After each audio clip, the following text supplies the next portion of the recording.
மார்க்சிய தத்துவத்தை மார்க்சும் ஏங்கல்ஸும் இணைந்து உருவாக்கினார்கள். தத்துவமாக சித்தாந்தமாக இருந்ததை நடைமுறைப்படுத்தி முதலாக உலகத்தில் 1917 நவம்பர் 7 என்று ஒரு புரட்சி மூலம் அதிகாரத்தை கைப்பற்றக்கூடிய மகத்தான புரட்சி நடத்தி தொழிலாளி வர்க்கத்தை ஒரு ஆளும் வர்க்கமாக அமர்த்தியவர் தான் மாமேதை லெனின் அவர்கள். குறிப்பாக மேதின வரலாறு, மேதின தத்துவம் பற்றி சொல்லுகிற போது மார்க்ஸ் அவர்களோ ஏங்கல்ஸ் அவர்கள் லெனின் அவர்களோ அல்லது உலக புரட்சியில் கலந்து கொண்ட ஒரு புரட்சி தலைவர்களோ ஏராளமான விஷயத்தை சொல்லியிருக்கிறாங்க. அதில் ஒரு முக்கியமான அம்சத்தை லெனின் சொல்லியிருக்கார். இப்ப கூட அந்த சிங்கப்பூர் முதல் பாடல்ல அந்த சிங்கப்பூர் தேசத்துல அந்த நாட்டை உருவாக்குவதில் பல்வேறு பணிகளை செய்வதில் வளர்ச்சியில் தொழிலாளர்களுக்கு எந்த அளவுக்கு முக்கியமான பங்கு இருக்கு என்பது அந்த பாடல்ல சில வரிகள் என்பது வருது. ரொம்ப முக்கியமானது. ஆனா அதை பற்றி ஒரு நுட்பமான அம்சம் மார்க்சிய தத்துவத்திலே நுட்பமான அம்சம் என்ன? யாராவது உங்களுக்கு மார்க்சிய தத்துவத்தை பற்றி ஒரு வாக்கியத்தில் ஒரு சென்டென்ஸ்ல சொல்லணும்னு சொன்னா எதை சொல்ல வேண்டியது இருக்கும்? அதாவது முதலாளிகள் தொழிலாளி வர்க்கத்தை சுரண்டக்கூடிய அதனுடைய ரகசியம் என்ன, அதனுடைய முக்கியமான அம்சம் என்ன என்பதை ஒரு அறிவியல் பூர்வமாக உலகத்தில் முதல்ல கண்டுபிடித்தவர் கார்ல் மார்க்ஸ் தான். அது சாதாரணமா உங்களுக்கு ஆங்கிலத்தை எக்ஸ்பிளாய்டேஷன் சொல்லுவாங்க, தமிழ்ல சுரண்டல் சொல்லுவாங்க. அதுல முக்கியமானது லாபம். முதலாளி தொழிலாளிகள் எவ்வாறு சுரண்டுகிறான், தொழிலாளிகளை சுரண்டி எவ்வாறு லாபம் ஈட்டுகிறான், அதில் நுட்பமான அம்சம் என்பது ஆங்கிலத்தில் சர்ப்ளஸ் வேல்யூன்னு சொல்லுவாங்க, உபரி மதிப்பு லாபம் என்பது. லெனின் என்ன சொன்னார்னா, உலகத்திலேயே முதலாக முதலாளிகள் தொழிலாளர்களை சுரண்டுவதை உபரி மதிப்பென்ற அந்த தத்துவத்தின் மூலம் முதலாளிகள் தொழிலாளர்கள் சுரண்டுவதை கையும் களவுமாக பிடித்தவர் கார்ல் மார்க்ஸ் சொன்னார். நீங்க யாராவது பஸ்ல பிக் பாக்கெட் அடிச்சா அந்த பிக் பாக்கெட் அடிக்கிறவங்க கையும் களவும் பிடிக்கிறாங்க பாருங்க. அந்த மாதிரி எப்படி முதலாளி தொழிலாளி சுரண்டுறான்றது என்ன சொல்ல லெனின் என்ன சொன்னா, he caught them red handed, கையும் களவுமா பிடிச்சது. அந்த அம்சம், அந்த தத்துவம் தான் உலகம் முழுவதும் கம்யூனிஸ்ட் இயக்கமோ பாட்டாளி வர்க்க இயக்கமோ வலுவாக உலகம் முழுவதும் இருக்குது. அதுதான் காரணம். உலகத்தில் பல இயக்கங்கள் இருக்கு. ஆனா உலகம் முழுவதும் எல்லா நாடுகளில் இருக்கக்கூடிய இயக்கம் என்பது கம்யூனிஸ்ட் இயக்கம், புரட்சிகரமான இயக்கம் தான். மற்ற ஒரு நாட்டில் இன்னொரு நாட்டில் இருக்காது. அப்ப அப்படிப்பட்ட மகத்தான தத்துவம். அதில் குறிப்பா அந்த உபரி மதிப்பு பற்றி, சர்ப்ளஸ் வேல்யூ பற்றி மார்க்ஸனுடைய அந்த வார்த்தைகளை மட்டும் சொல்றேன். உழைப்பு பற்றி சொல்லுகிற உழைப்பாளர் சொல்லும் பொழுது, மனிதன் தன்னுள்ளே உறங்கி கிடக்கும் ஆற்றல்களை உணர்த்தி தட்டி எழுப்பி வளர்த்து தனக்கு கீழ்ப்படியுமாறு கட்டாயப்படுத்துகிறான். உழைப்பு சக்தியை பற்றி மார்க்ஸ் சொன்னது. இத்தகைய உழைப்பாளிகளை வேலையில் சேர்த்து தொழிலாளர்களாக சுரண்டக்கூடிய அது இந்த முதலாளித்த நிறுவனம் என்பது இருக்கு. அப்ப இப்படிப்பட்ட ஒரு முக்கியமான அம்சம் உழைப்பாளர் தினத்துல ஒரு நம்ம குடிப்பிழை படத்தில் வரக்கூடிய முக்கியமான அம்சம். அதுல உழைப்பாளர் தினம் மே மாதம் 1 1886 எழுச்சி ஏற்பட்ட போது தொழிலாளர்கள் துப்பாக்கிச்சூடு, கைது, சிறை வழக்கு விசாரணை நடக்குது. அந்த விசாரணை நடைபெற்று அதில் சிலருக்கு தூக்கு தண்டனை, நீதிமன்றம் தூக்கு தண்டனை கொடுத்துடுறாங்க. தூக்கிலேற்றப்படுவதற்கு முன்னதாக அந்த தொழிலாளர்கள் சொன்ன வாசகம், பேசிய வார்த்தைகள் என்பது ரொம்ப முக்கியமானது. என்ன சொல்றாங்கன்னா, இன்று நீங்கள் எங்கள் குரலை நெரிப்பதை விட நேரம் வரும் அப்போது எங்களது மௌனம் மிக சக்தி வாய்ந்ததாக இருக்கும். எங்களுடைய மௌனம் மிக சக்தி வாய்ந்ததாக இருக்கும். அந்த வார்த்தை, அந்த வாக்கியம் அவர்களுடைய அந்த தூக்கு மேடைக்கு செல்வதற்கு முன்னதாக அவர்கள் கூறிய வார்த்தை இருக்கு பாருங்க. இன்னைக்கு உலகம் முழுவதும் தொழிலாளர்கள் இயக்கி கொண்டிருக்கக்கூடிய என்பதுதான் அந்த மேதின அந்த தியாகிகளுடைய அந்த முக்கியமான கருத்து. அந்த அடிப்படையில் இந்த படம் தயாரிக்கப்பட்டு வெளியீடு உண்மை பாராட்டத்தக்கது. இது குறிப்பாக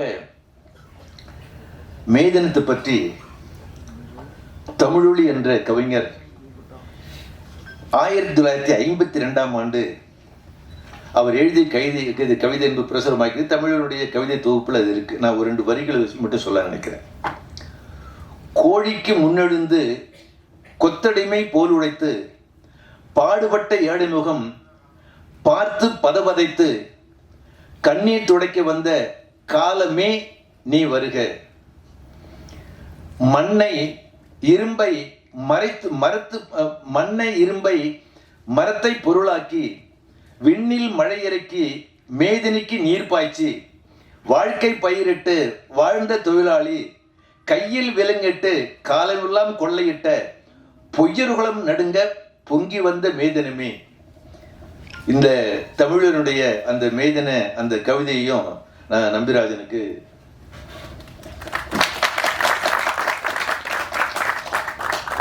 இந்த அடிப்படையில் உழைப்பாளர் தினம் என்ற அதை கருவாக கொண்டு ஒரு படத்தை தயாரித்து இயக்கி அதனுடைய இசை வெளியீட்டு விழாவில் கலந்து கொள்வதற்கு வாய்ப்பளித்த அனைவருக்கும் என்னுடைய நன்றியை பாராட்டி தெரிவித்து, இந்த படம் வெற்றிகரமாக மக்கள் மீது செல்ல வேண்டும் என்றும், இந்த உழைப்பாளர் தினம் என்ற அனைவரும் மே மாதம் வெளியிடக்கூடிய இந்த படம் என்பது நாட்டு மக்கள் மத்தியில் குறிப்பாக தமிழகம் நல்லுலகில் ஒரு முக்கியமான படமாக வெற்றி பெற வேண்டும் என்று கேட்டுக்கொண்டு என்னுடைய வாழ்த்துரை நிறைவு செய்கிறேன். நன்றி, வணக்கம். படத்தில் நடித்தேன். எனது அருமை நண்பர் துவார்ஜி சந்திரசேகர் அவர்கள் தயாரித்த படம், இயக்குனர் ஏகாதசி அவர்கள் இயக்கிய படம், அவர்கள் தயாரித்த படம். இந்த படத்தில் நடிச்சிருப்பேன். நிறைய படம் நடிச்சு இன்ன வரைக்கும் நான் ஃபோட்டோ காட்டுறேன். நான் தாங்க ஓ நீங்களா அப்படிம்பாங்க. அது மாதிரி ஓடிட்டு இருக்கு. ஆனால் இந்த படத்தில், இந்த உழைப்பாளர் தின படத்தில் திரு சந்தோஷ் நம்பிராஜன் சார் அவர்கள் எனக்கு ஒரு நல்ல வாய்ப்பை கொடுத்துருக்காங்க. அவங்க இயக்கும்போது இந்த படத்தில் வந்து எனக்கு நடித்த மாதிரி எனக்கு தெரியல. எனக்கு சில காட்சிகள் அவங்க சொல்லும் பொழுது ஜாலியாக அப்படி எடுத்துக்கிட்டோம். நம்ம வேலை செய்கிறோம், அவ்வளோதான், உழைப்பாளர், நம்ம உழைப்பாளர் அப்படின்னு சொல்லிட்டு அதை நடிக்கும் பொழுது ரொம்ப சிறப்பாக இருந்தது. சில காட்சிகளை வந்து எனக்கு சொல்லிக் கொடுக்கும் பொழுது நான் சரியாக செஞ்சனா இல்லைன்னு எனக்கு தெரியாது. இரவு வீட்டுக்கு போடும்போது எனக்கு தூக்கமே வரல. ஒரு நாள் அடுத்த நாள் வந்தேன், சார் நேற்று எடுத்தீங்களா அந்த காட்சி எனக்கு சரியாக வரல, இன்றைக்கி எனக்காக ஒரு 1/2 மணி நேரம் ஒதுக்குங்க, நான் அதை நல்லா நடிச்சு கொடுத்தேன் அப்படின்னு. அவங்க சொன்னாங்க, இல்லை சார் நீங்கள் நடிக்கும்பொழுது நான் ரசித்து பார்த்தேன், நல்லா நடிச்சிருந்தீங்கன்னாங்க. அது எனக்கு தெரியல. படம் தியேட்டருக்கு வரும்போது மக்கள் பார்த்து சொன்னால் தான் தெரியும் எனக்கு. இந்த படம் வந்து உழைப்பாளர்கள் வந்து சிங்கப்பூரில் உள்ள உழைப்பாளர்கள் மட்டும் இந்த படம் கிடையாதுங்க. உலகம் பூரா இருக்கிற உழைப்பாளர்கள் படும் கஷ்டங்கள் கிடையாது, அவரோட வாழ்க்கையை வந்து அழகாக அப்படியே கொடுத்துருக்காரு. ஒவ்வொரு உழைப்பாளர்கள் இந்த படத்தை பார்க்கும்போது சொல்லுவாங்க, ஓ நம்ம கதை மாதிரியா இருக்கு, நம்ம கதை மாதிரியா இருக்குன்னு. ஒரு சில அந்த கதை திரிட்டாரும் நமக்கு தெரியல யாருக்கிட்ட. இருந்தாலும் பரவாயில்ல, இந்த படத்தை அற்புதமாக அவங்க எடுத்து இன்னைக்கு படம் வெளியே வரப்போகுது அப்படின்னு சொன்னாக்கா அது நானும் மட்டும் இல்லை, எல்லாருமே நம்ம அவரோட காத்துட்டு இருக்கோம். இந்த படம் மிக விரைவில் திரைக்கு வரப்போகுது. இந்த படத்தை நீங்களாம் கண்டு கழிச்சு இந்த உழைப்பாளர் தின படத்தை வந்து நிச்சயமாக ஆதரவு கொடுப்பீங்க நம்பிக்கை எனக்கு இருக்குது. உலகத்தில் உள்ள அனைத்து உழைப்பாளர்களுக்கும் இந்த படத்தை நாங்கள் சமர்ப்பிக்கிறோம். நன்றி, வணக்கம். மிக்க நன்றி சார். ஏன்னா இப்போது தயாரிப்பாளர்கள் வந்து தமிழ் சினிமாவுக்கு இப்போ வர்ற தயங்கக்கூடிய காலகட்டத்தில் ஒரு ரிஸ்க் எடுத்திருக்காங்க. அது ரொம்ப நிச்சயம் அவருக்கு ஒரு பேர் சொல்லும் படமாக இருக்கும் என்று நம்புகிறேன். அடுத்ததாக அவர் நற்பவி நம்பிராஜன் அவர்கள், அவர் என்னுடைய அண்ணன். நாங்கள் 2 பேரும் வந்து கவிஞர் விக்ரமாதித்தன் அவரோட மகன். அவரும் வந்திருக்கிறாரு. அவரும் ஒரு பத்திரிகையாளர், நக்கீரன், தாய் தராசெல்லாம் இருந்தார்.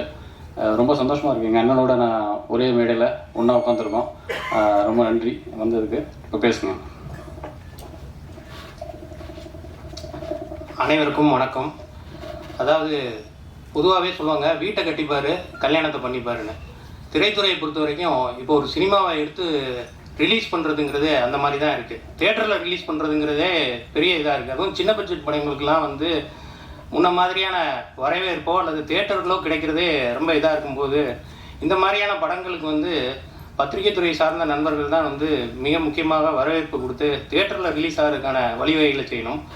இந்த 2 பாட்டுமே பார்த்ததில் வந்து 2மே வேறு வேறு சேனலாக இருந்தாலும் ஒரு வெளிநாட்டில் போய் எப்படி வந்து பிழைக்கக்கூடிய ஒருத்தருடைய வாழ்வியலை வந்து சொல்லக்கூடிய விதமாகவே அந்த முதல் பாடல் அமைந்திருக்கிறது. அதே மாதிரி ஒரு கணவன் மனைவிக்குள்ளே இருக்கக்கூடிய ஒரு இன்டிமசி, அன்னோன்யம், ஒற்றுமை அப்படிங்கிறது அந்த 2வது பாடலில் உண்மையிலேயே அவங்க 2 பேருக்குள்ள ஒரு நல்ல கெமிஸ்ட்ரி ஒர்க் அவுட் ஆகிருக்கு.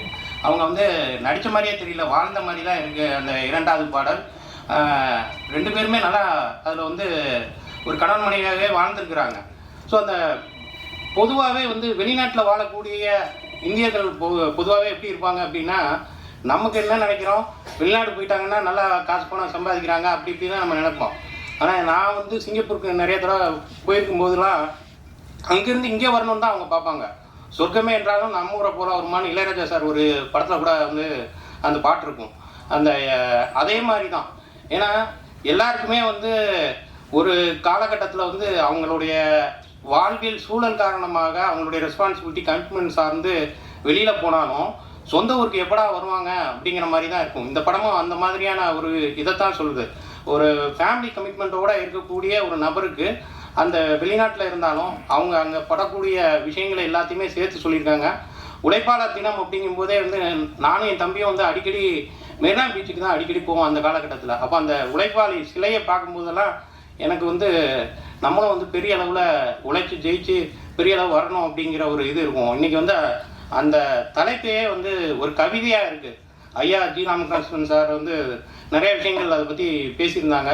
உண்மையிலேயே நம்மளுடைய உழைப்பாளர் வர்க்கத்தை பொறுத்து தான் வந்து இந்திய நாட்டின் முதுகெலும்பு வந்து இரிகேஷன் அப்படி விவசாயம்னு சொல்லுவாங்க. அதே மாதிரி தான் சாமானியர்கள் தான் வந்து நம்ம நாட்டையே வந்து நிர்ணயம் பண்ணக்கூடியவங்க, அரசியலை நிர்ணயம் பண்ணக்கூடியவங்க. பிஎன்சி ஆடியன்ஸ் தான் வந்து ஒரு திரைப்படத்தின் வெற்றியை நிர்ணயம் பண்ணக்கூடியவங்க. ஸோ அதுக்கு இந்த மாதிரியான சின்ன பட்ஜெட் படங்களை வந்து ஊக்குவிக்கக்கூடிய விஷயங்கள் எல்லாமே நடக்கணும். அது நாங்களே தயாரித்ததில் எங்களுக்கு வந்து ரொம்ப பெருமையாக இருக்குது. உண்மை 30 நாள் தான் கிடைக்கும். ஏதாவது உடம்பு சரியில்லைன்னா சொல்ல முடியாது. இவங்களுக்கு பார்த்தீங்கன்னா அந்த வெளிநாட்டில் வேலை செய்யக்கூடிய பெரும்பாலான தொழிலாளர்கள் பார்த்தீங்கன்னா ஒரு 45-50 வயசுக்கு மேலே அந்த நாட்டில் எடுத்துக்க மாட்டாங்க. ஏன்னா அவங்களுக்கு தேவை வந்து அந்த இளமை காலம் தான். ஏன்னா முதுமையில் அவங்க அகாமடேட் பண்ண மாட்டாங்க, பெர்மிட்டை கட் பண்ணிட்டு ஊருக்கு அனுப்பிச்சிருவாங்க. அந்த மாதிரி வெளிநாட்டில் வேலை செஞ்சுட்டு திரும்ப ஒரு 45-50 வயசில் அந்த தொழிலாளர் நம்ம தமிழகத்துக்கு வந்தால் இங்கே அவங்களுக்கு வேலை கிடைக்கிறதில்ல, பேங்க்கில் லோன் கிடைக்கிறதில்ல, எந்த விதமான ஒரு சப்போர்ட்டும் இல்லை. அவங்க ஒரு மெழுகுவர்த்தி மாதிரி தன்னை எரித்து கொண்டு தன் குடும்பத்தை வாழ வைக்கிறாங்க. இங்கே பார்த்தீங்கன்னா ஒரு ஐயா கூட ஜி ராமகிருஷ்ணன் ஐயா கூட சொல்கிறேன், ஏதாவது வெளிநாட்டு தொழிலாளர்கள் சங்கம்னு கூட நீங்கள் ஒன்று வைக்கலாம். ஏன்னா அவங்களுக்கு சங்கமே இல்லைங்க, அவங்கள கேட்குறதுக்கே ஆள் இல்லை. அவங்க மூலமாக கிட்டத்தட்ட ஒரு 1000 கோடி அந்நிய செலாவணி வந்து மத்திய அரசு மாநில அரசுக்கு கிடைக்குது. நீங்கள் உண்மையாக சொல்ல போனீங்கன்னா திரைக்கடல் ஓடி திரவியம் தேடுன்னு தான் சொல்லியிருக்காங்க. நம்ம நாட்டில் இருந்து இன்னொரு நாட்டுக்கு போய் நம்ம ஒரு வியாபாரம் பண்ணுறது நமக்கு பெருமை. அதை தான் நமக்கு பழைய இது. இப்போ ராஜராஜ சோழன்லாம் சொல்லியிருக்கோம், ராஜேந்திர சோழன்லாம் கெடாரம் கொண்டாடலாம் சொல்கிறோம். ஆனால் இந்த நாட்டில் தமிழ்நாட்டில் இருந்து நம்ம வெளிநாட்டுக்கு வேலைக்கு போகும்போது அது வந்து இங்கே அவங்க சுயமாக வேலை செய்கிற மாதிரி, வியாபாரம் செய்கிற மாதிரி அந்த ஒரு வேலை வாய்ப்பையும் ஒரு தொழிலையும் எப்படி ஒரு மகளிர் சுய உதவி குழுவுக்கு வந்து ஒரு சிஸ்டம் இருக்குது, கவர்மெண்ட் சப்போர்ட் பண்ணுது. அதே மாதிரி இவங்களுக்கும் ஒரு சின்ன ஒரு ஏதாவது ஒரு பெட்டி கடை வைக்கிறதோ எல்லாம் ஒரு சுயதொழில் ஏதோ ஒன்று பண்ணுறதுக்கு வந்து ஒரு சங்கம் இங்கே தேவைப்படுதுங்கய்யா. அதை நீங்கள் வந்து பரிசீலிக்கணும். கம்யூனிஸ்ட் கட்சி தான் அதை பண்ண முடியும். ஏன்னா அதுதான் லாப நோக்கம் இல்லாத கட்சியாக இருக்குது. மற்ற எந்த கட்சியாக இருந்தாலும் என்ன கிடைக்குன்னா கமிஷன் பேசிஸில் போயிட்டுருக்கு. அதனால் கம்யூனிஸ்ட் கட்சி தான் வந்து என்னென்னா மக்கள் நலனில் இருக்குது. அதனால தான் இதை வந்து ஒரு இயக்கமாக தொடங்கணும். ஏன்னா அவங்க இங்கே வந்த பிறகு என்னென்னா வீட்டில் மதிப்பு இருக்காது. ஏன்னா அவங்க ஒரு ஏடிஎம் மிஷின் மாதிரி, அந்த வெள்ளிக்காசு சம்பாதிக்கிறவருக்கு மரியாதை இருக்கும், வீட்டுக்கு வந்துட்டு அது செல்லா காசு ஆயிடுவாங்க. ஸோ அதனால் ரொம்ப அவங்களுக்கு மன உளைச்சலாகும். இது மாதிரியான ஒரு துன்பத்திலலாம் அவங்க இருக்கிறாங்க. இதெல்லாம் தாண்டி அவங்க ஜெயிக்க வச்ச அந்த பிள்ளைகளே வந்து அப்பா என்ன பண்ணிட்டீங்க அப்படின்னு ஒரு வார்த்தையில் கேட்டுட்டு போயிடுவாங்க. எல்லாம் பொண்டாட்டி வந்து என்ன நீ பெருசாக பண்ணிட்டேங்கிற மாதிரி ஒரு கேள்விலாம் வரும்போது ரொம்ப அது வருத்தமாக இருக்கும். ஆனால் அதே மாதிரி ரொம்ப சோகமாக சொல்லிடக்கூடாதுனால காமெடியெலாம் வச்சுருக்கோம். ஒரு துராசர்லாம் நல்ல ஒரு காமெடி கேரக்டர் பண்ணியிருக்கிறாரு. ரொம்ப சந்தோஷம். அடுத்ததாக மற்றொரு இணை தயாரிப்பாளர் வைத்தியநாதன் அவர்களை பேச வைக்கிறேன். கேட்டால் எனக்கு தெரியல அப்படிங்கம்பாங்க. எங்கள் சங்கத்தில் இல்லைம்பாங்க. ஏன் சங்கத்தில் இல்லை? சங்கத்தோட அடிப்படை உறுப்பினர் வந்து 1.5 லட்ச ரூபான்னு நினைக்கிறேன். இது வந்து சினிமா நடிகர் சங்கம் இல்லை. புரட்சித் தலைவர் எம்ஜிஆர் அவர்களும் சிவாஜி அவர்களும் இந்த சங்கத்தை ஆரம்பித்தப்போ தென்னிந்திய சினிமா நடிகர் சங்கம் ஏன் வைக்கலைன்னா அங்கே நிறைய நாடக நடிகர்கள் இருந்தாங்க, இன்னும் இருக்காங்க மதுரையில், புதுக்கோட்டையில். நமக்கு தெரிஞ்ச சேசு பாலாஜி, போண்டாமணி போன்றவர்கள் இறந்துக்கிட்டு இருக்காங்க. தெரியாமல் மதுரையிலையும் புதுக்கோட்டையிலையும் இன்னும் எத்தனையோ துணை நடிகர்கள், கதாபாத்திர நடிகர்கள் ஒரு மருத்துவ செலவுக்கு இல்லாமல் இறக்கும்போது ஒட்டுமொத்த தமிழ் சினிமாவே வந்து ஒரு சமூகம் கேலி பேசுது. மக்கள் நீங்கள் வந்து ஃபேஸ்புக்கில், ட்விட்டர்லாம், அந்த யூடியூப்லாம் கமெண்ட்டில் போடுறாங்க, ஏன் உங்களை காப்பாற்ற முடியல? அந்த கலைஞர் இன்று இருந்திருந்தால் பல பேரை சிரிக்க வச்சிருப்பாரு. அவர் வரக்கூடிய சம்பளத்தில் பல பேருக்கு உதவி இருந்தார். இதெல்லாம் வந்து நடிகர் சங்கம் வந்து இதுக்கு ஒரு தீர்வு காணணும். எங்கள் சங்கத்தில் உறுப்பினர்கள்னு சொல்லிட்டு சொல்கிறது வந்து ஒரு முறையான இது கிடையாது. ஒரு சங்கம் என்பது மக்களை காப்பதாக இருக்க வேண்டும். அந்த சங்கத்து ஆளுகளுக்கான தவிர அந்த கட்டடத்தை உருவாக்கிட்டு அதுக்கு ஒரு கலை நிகழ்ச்சிகளுக்கு நடிகைகளை கூட்டு போயிட்டு சிங்கப்பூர், மலேசியா போயிட்டோம், அடுத்து லண்டன், யூஎஸ் தான் அடுத்து திட்டமிட்டு இருப்பாங்கிறது வருந்தத்தக்க விஷயம். இன்னொன்று அது சினிமா பெரும் நடிகர்களுக்கு ஒரு கட்ட பஞ்சாயத்து பண்ணுற இடம் மாதிரி தான் இருக்குது. ரெட் கார்டு போட்டோம்னா அங்கே போய் பஞ்சாயத்து பண்ணுற மாதிரி இருக்குது. இதுக்கு இல்லை நடிகர் சங்கம். நான் நடிகர் சங்கத்தில் இல்லை, அதனால் நான் விமர்சனம் பண்ண முடியும். ஏன்னா அது வெளியில் இருந்தால் நான் பண்ண முடியும், உள்ளே இருந்தால் அது இப்போ கூட இதை பேசணுமா வேண்டாமாங்கும்போது நிறைய பேர் சொன்னாங்க, நீங்கள் இப்போ தான் வளர்ந்துக்கிட்டு இருக்க பேசாதன்னாங்க. அப்புறம் வளர்ந்துட்ட பிறகு வளர்ந்துட்டே பேசாதான் பண்ணேன். அப்போ எப்போ தான் பேசுறது, யார் தான் பேசுறது? நடிகர்களை வந்து வசூலை வச்சு தீர்மானிக்காதீங்க. உங்களை ஒருத்தர் சிந்திக்க வைக்கிறாரு, சந்தோஷப்படுத்துறாரு அப்படின்னா எல்லா நடிகரும் ஒரே விஷயம்தான். அப்படி தான் நமக்கு கருப்பு வழியில் இருந்தது. அவர் மக்கள் திலகமாக இருந்தாலும் நடிகர் திலகமாக இருந்தாலும் எம்.ஆர். ராதா அவர்கள், நாகேஷ் அவர்கள், சந்திரபாபுன்னு ஒரு பெரிய பாரம்பரியம் இருந்தது இன்றைக்கு இல்லை. அது வருந்தத்தக்க விஷயம். இதை வந்து இந்த மேடையில் சொல்லிட்டா இன்னும் நிறைய பேருக்கு போய் சேருங்கிறதுக்காக தான் இதை சொல்கிறேன். ஏன்னா இதுக்கு படத்துக்கு எந்த சம்மந்தமும் இல்லை. அடுத்து இன்னொரு நடிகர் மருத்துவ செலவு இல்லாமல் இறந்தால் அது தமிழ் சினிமாவுக்கு அவமானம். அது சம்மந்தப்பட்டவர்கள் தலையிட்டு அதுக்காக ஒரு தீர்மானம் ஏற்படுத்தணும். அடுத்ததாக இந்த படத்தின் இசையமைப்பாளர் மசூத் அவர்களை பேச அழைக்கிறேன். இவர் வந்து கேரளாவிலேருந்து வந்திருக்கிறாரு. இவரும் ஒரு உழைப்பாளர். இவர் பார்த்தீங்கன்னா மியூசிக் டைரக்டர்னா வந்து இவரும் கஷ்டப்பட்டு உழைச்சி இந்த படத்தின் மூலமாக ஒரு அங்கீகாரத்துக்காக வந்திருக்கிறாரு. அவரை பேச அழைக்கிறேன். மன்னிப்பு கேட்குறேன். கேரளா தமிழ் அவ்வளோ சரியாக வராது. தமிழ் படம் பார்த்து தான் இவ்வளோ அளவுக்கு தமிழ் பேசுகிறதே கற்றுனது. அங்கே இருக்கும்போது நிறைய பேசணும்னு எல்லாம் நினச்சது தான். உள்ள வார்த்தை இருக்குது, ஆனால் இங்கிருந்து பார்க்கும்போது என்ன சொல்லணும்னு தெரியல. முதல் ரொம்ப ரொம்ப நன்றி சந்தோஷ் சார். நீங்கள் தான் இந்த மாதிரி ஒரு சான்ஸ் எனக்கு தந்திருக்கு. கிட்டத்தட்ட ஒரு 15 வருஷத்துக்கு மேலே ஆச்சு இந்த ட்ரீம் மேலே சுற்றுத. ஆனால் எனக்கு கிடைச்சது தமிழ் ஃபிலிம் இண்டஸ்ட்ரியில் தான். அவர் சொல்கிற மாதிரி ஒரு விதத்தில் நாமெல்லாம் உழைப்பாளர் தான். நானும் வெளிநாட்டில் இருந்தவர், ஒரு 6 years வெளிநாட்டில் இருந்தது. அப்போ அதோட கஷ்டம் எல்லாம் எனக்கும் தெரியும். அதனால் இந்த படத்துக்கு மியூசிக் பண்ணுறதுக்கு கொஞ்சம் ஈஸியாக இருந்து சுச்சுவேஷனில் அவர் சொல்லி தந்தப்போ அதுக்கேற்ற மாதிரி மியூசிக் பண்ணுறதுக்கு எந்த பிடிச்ச அளவுக்கு பண்ணுறதுக்கு பண்ணியிருக்கேன். எனக்கு நம்பிக்கை இருக்குது. இனி சப்போர்ட் எல்லாம் நீங்கள் தான். உங்களை சப்போர்ட் இருந்தால் தான் என்ன மாதிரி நியூ கமர்ஸுக்கெல்லாம் இங்கே வாழ முடியும். காரணம் பெரிய பெரிய லெஜெண்டர்ஸ் எல்லாம் இருக்கு நடந்த தமிழ் ஃபிலிம் இண்டஸ்ட்ரி மலையாளத்தை விட. அப்போ அந்த இடத்துக்கு வந்த சின்ன ஒரு பூனைக்குட்டி தான். பிடிச்ச அளவுக்கு தெரிஞ்ச அளவுக்கு அழகாக பண்ணியிருக்கேன்னு நம்பிக்கிறேன். ரொம்ப ரொம்ப தேங்க்ஸ். நன்றி மசூத். இந்த முதல் பாடல் பார்த்தீங்கன்னா அழகான சிங்கப்பூர்னு எழுதியிருக்கோம். இந்த பாடலில் முதல்ல வந்து நான் ஒரு தொழிலாளரை வச்சு தான் எழுதணும்னு நினச்சேன். அது ஒரு வெளிநாட்டு தொழிலாளர் தான் இந்த பாட்டை எழுதணும்னு விருப்பப்பட்டேன். அதனால தான் அன்பு தம்பி சிங்கை சுந்தர் அவர்கள் வாய்ப்பு கொடுத்தோன்னு சொல்ல முடியாது. ஏன்னா திறமை இல்லாதவங்களுக்குலாம் வாய்ப்பு கொடுக்க முடியாது. ஸோ திறமை இருக்கும்போது அந்த வாய்ப்பு அவரோட திறமைக்காக கிடைத்தது. நான் சொல்லியிருந்தேன் பார்த்தீங்களா, வெளிநாட்டு தொழிலாளர்கள் வந்து அங்கே இருந்துட்டு இங்கே வந்தால் என்ன பண்ணுறதுன்னு தெரியாமல் அதுக்கு வாழும் உதாரணமே அவர் தான். சிங்கப்பூரில் தான் வேலை பார்த்தாரு. இப்போ திரும்பவும் பார்த்தீங்கன்னா இங்கே வந்துட்டார். இப்போ இங்கே இருக்க முடியல, திரும்ப சிங்கப்பூருக்கு அப்ளை பண்ணியிருக்கிறாரு. இப்படி தான் இருக்குது நிலைமை. அதாவது இங்கே வந்து அவர் சினிமாவில் ஜெயிக்கணும் அப்படி இப்படின்னு வந்தார். நம்ம ஒரு வாய்ப்பு கொடுத்தோம். இன்னும் பல பேர் வாய்ப்பு கொடுத்தீங்கன்னா அவரோட குடும்பத்தோடு இங்கேயே வாழ முடியும். ஆனால் பொருளாதார சூழல் நெருக்கடி திரும்பவும் அது சிங்கப்பூருக்கு முயற்சி பண்ணிகிட்டு இருக்காரு. அவருக்கு ஒரு நல்ல வழி பிறக்கணும். வாங்க பேச.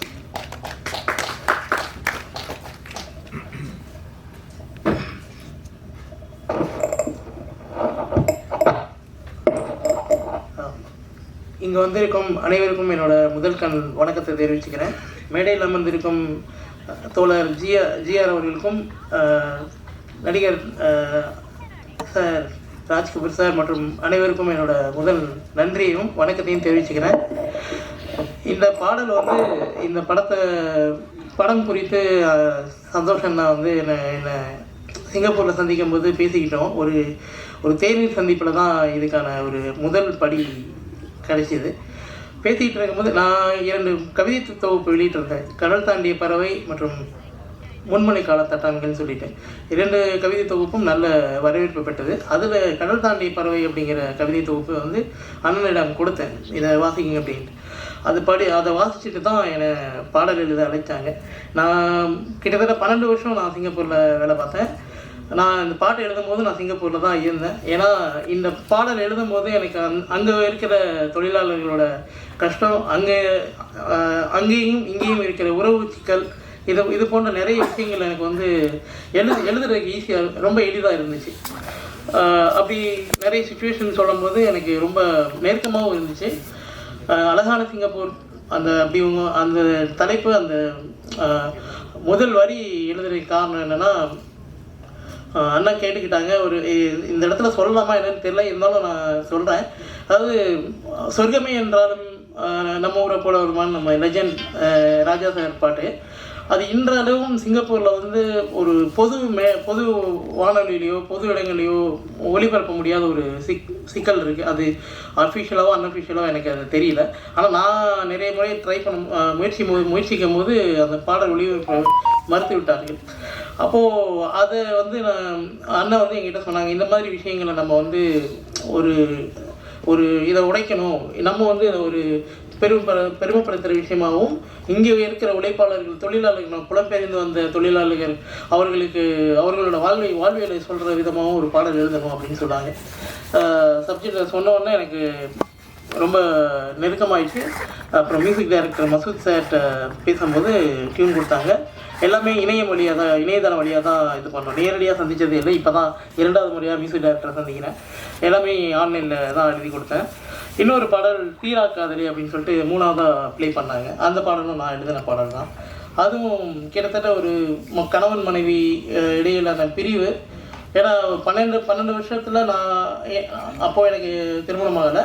ஆனால் நான் அதை உணர்ந்தேன். ஏன்னா நண்பர்கள், எங்கூட வேலை பார்க்குற எல்லா சக தொழிலாளர்கள், அவங்களோட ஃபேமிலியெல்லாம் பார்க்கும்போது அவங்க வீடியோ காலில் பேசுவாங்க. முன்னாடி நாங்கள் போன காலகட்டத்தில் வந்து டாப்அப் பண்ணுறதே மொபைல் டாப்அப் பண்ணுறதே ரொம்ப கஷ்டமான காலகட்டம். அப்போ வந்து ரொம்ப சிரமமாக இருக்கும். ஒருத்தவங்க இன்னொருத்தவங்ககிட்ட கேட்டு தான் பேசுவாங்க.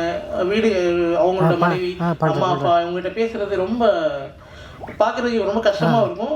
ஒரு சமயம் பார்க்கும்போது நிகழ்ச்சியாகவும் இருக்கும். ஓகே, நம்ம எவ்வளோ தூரம் வெளிநாட்டில் வந்து வாழ்ந்தாலும் நம்மளோட உறவுகளை விடாமல், உறவுகளை நீடித்து, அவங்களோட தேவைகள் என்னன்னு அறிஞ்சு அவங்களுக்காகவே நம்மளோட வாழ்க்கையை அர்ப்பணம் செய்கிறோம் அப்படிங்கிற மாதிரி ஒரு விஷயமும் தோணுச்சு. அதை நேரடியாக பார்த்ததுனால நிறைய விஷயங்களை எழுதியிருக்கேன். இந்த படத்தை எல்லாரும் பார்த்து நீங்கள் எங்களுக்கு வெற்றி பெற நீங்கள் உதவி செய்யணும். இன்னும் நிறைய பேர் பேச வேண்டியது இருக்கிறதால இந்த அளவில் என்னோட உரையை முடிச்சுக்கிறேன். நன்றி, வணக்கம். என்னன்னா, ஒரு தொழிலாளரோட வழியை ஒரு தொழிலாளர் தான் எழுத முடியும். நம்ம இங்கே சென்னையில் இருந்துட்டு ஒரு கற்பனையாக எழுதுறது வேற. அதனால தான் அந்த வரிகள் நிச்சயம் வந்து பல ஆண்டுகள் பேசப்படும். வாழ்த்துக்கள். அடுத்ததாக வந்து இந்த வாழ்வே பாடல் எழுதியவர் புதுக்கோட்டையிலிருந்து கணியன் செல்வர், அவரை போய் செலக்கணும்.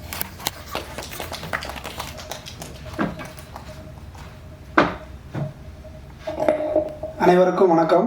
இந்த படத்தில் வாழ்வே அப்படிங்கிற பாடலை நான் எழுதியிருக்கேன். இந்த வாய்ப்பை வந்து எனக்கு சம்பத் சார் தான் ஏற்படுத்தி கொடுத்தாரு. சம்பத் சாரை பற்றி சொல்லணுன்னா ரொம்ப அற்புதமான ஒரு மனிதர். காக்கை கரைவா கரைந்துண்ணும் ஆக்கமும் மண்ண நீராருக்கே உள்ள அப்படின்னு திருவள்ளுவர் சொல்கிறார்.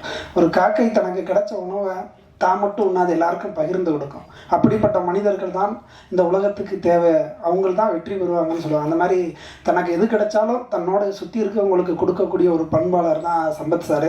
அவர் இந்த வாய்ப்பை நிறையா பேருக்கு இந்த படத்தில் வாய்ப்பு வாங்கி கொடுத்தாரு. அதில் ஒரு ஆள் நான். ரொம்ப சிறப்பான ஒரு பாடலாக இந்த பாடல் வந்திருக்கு.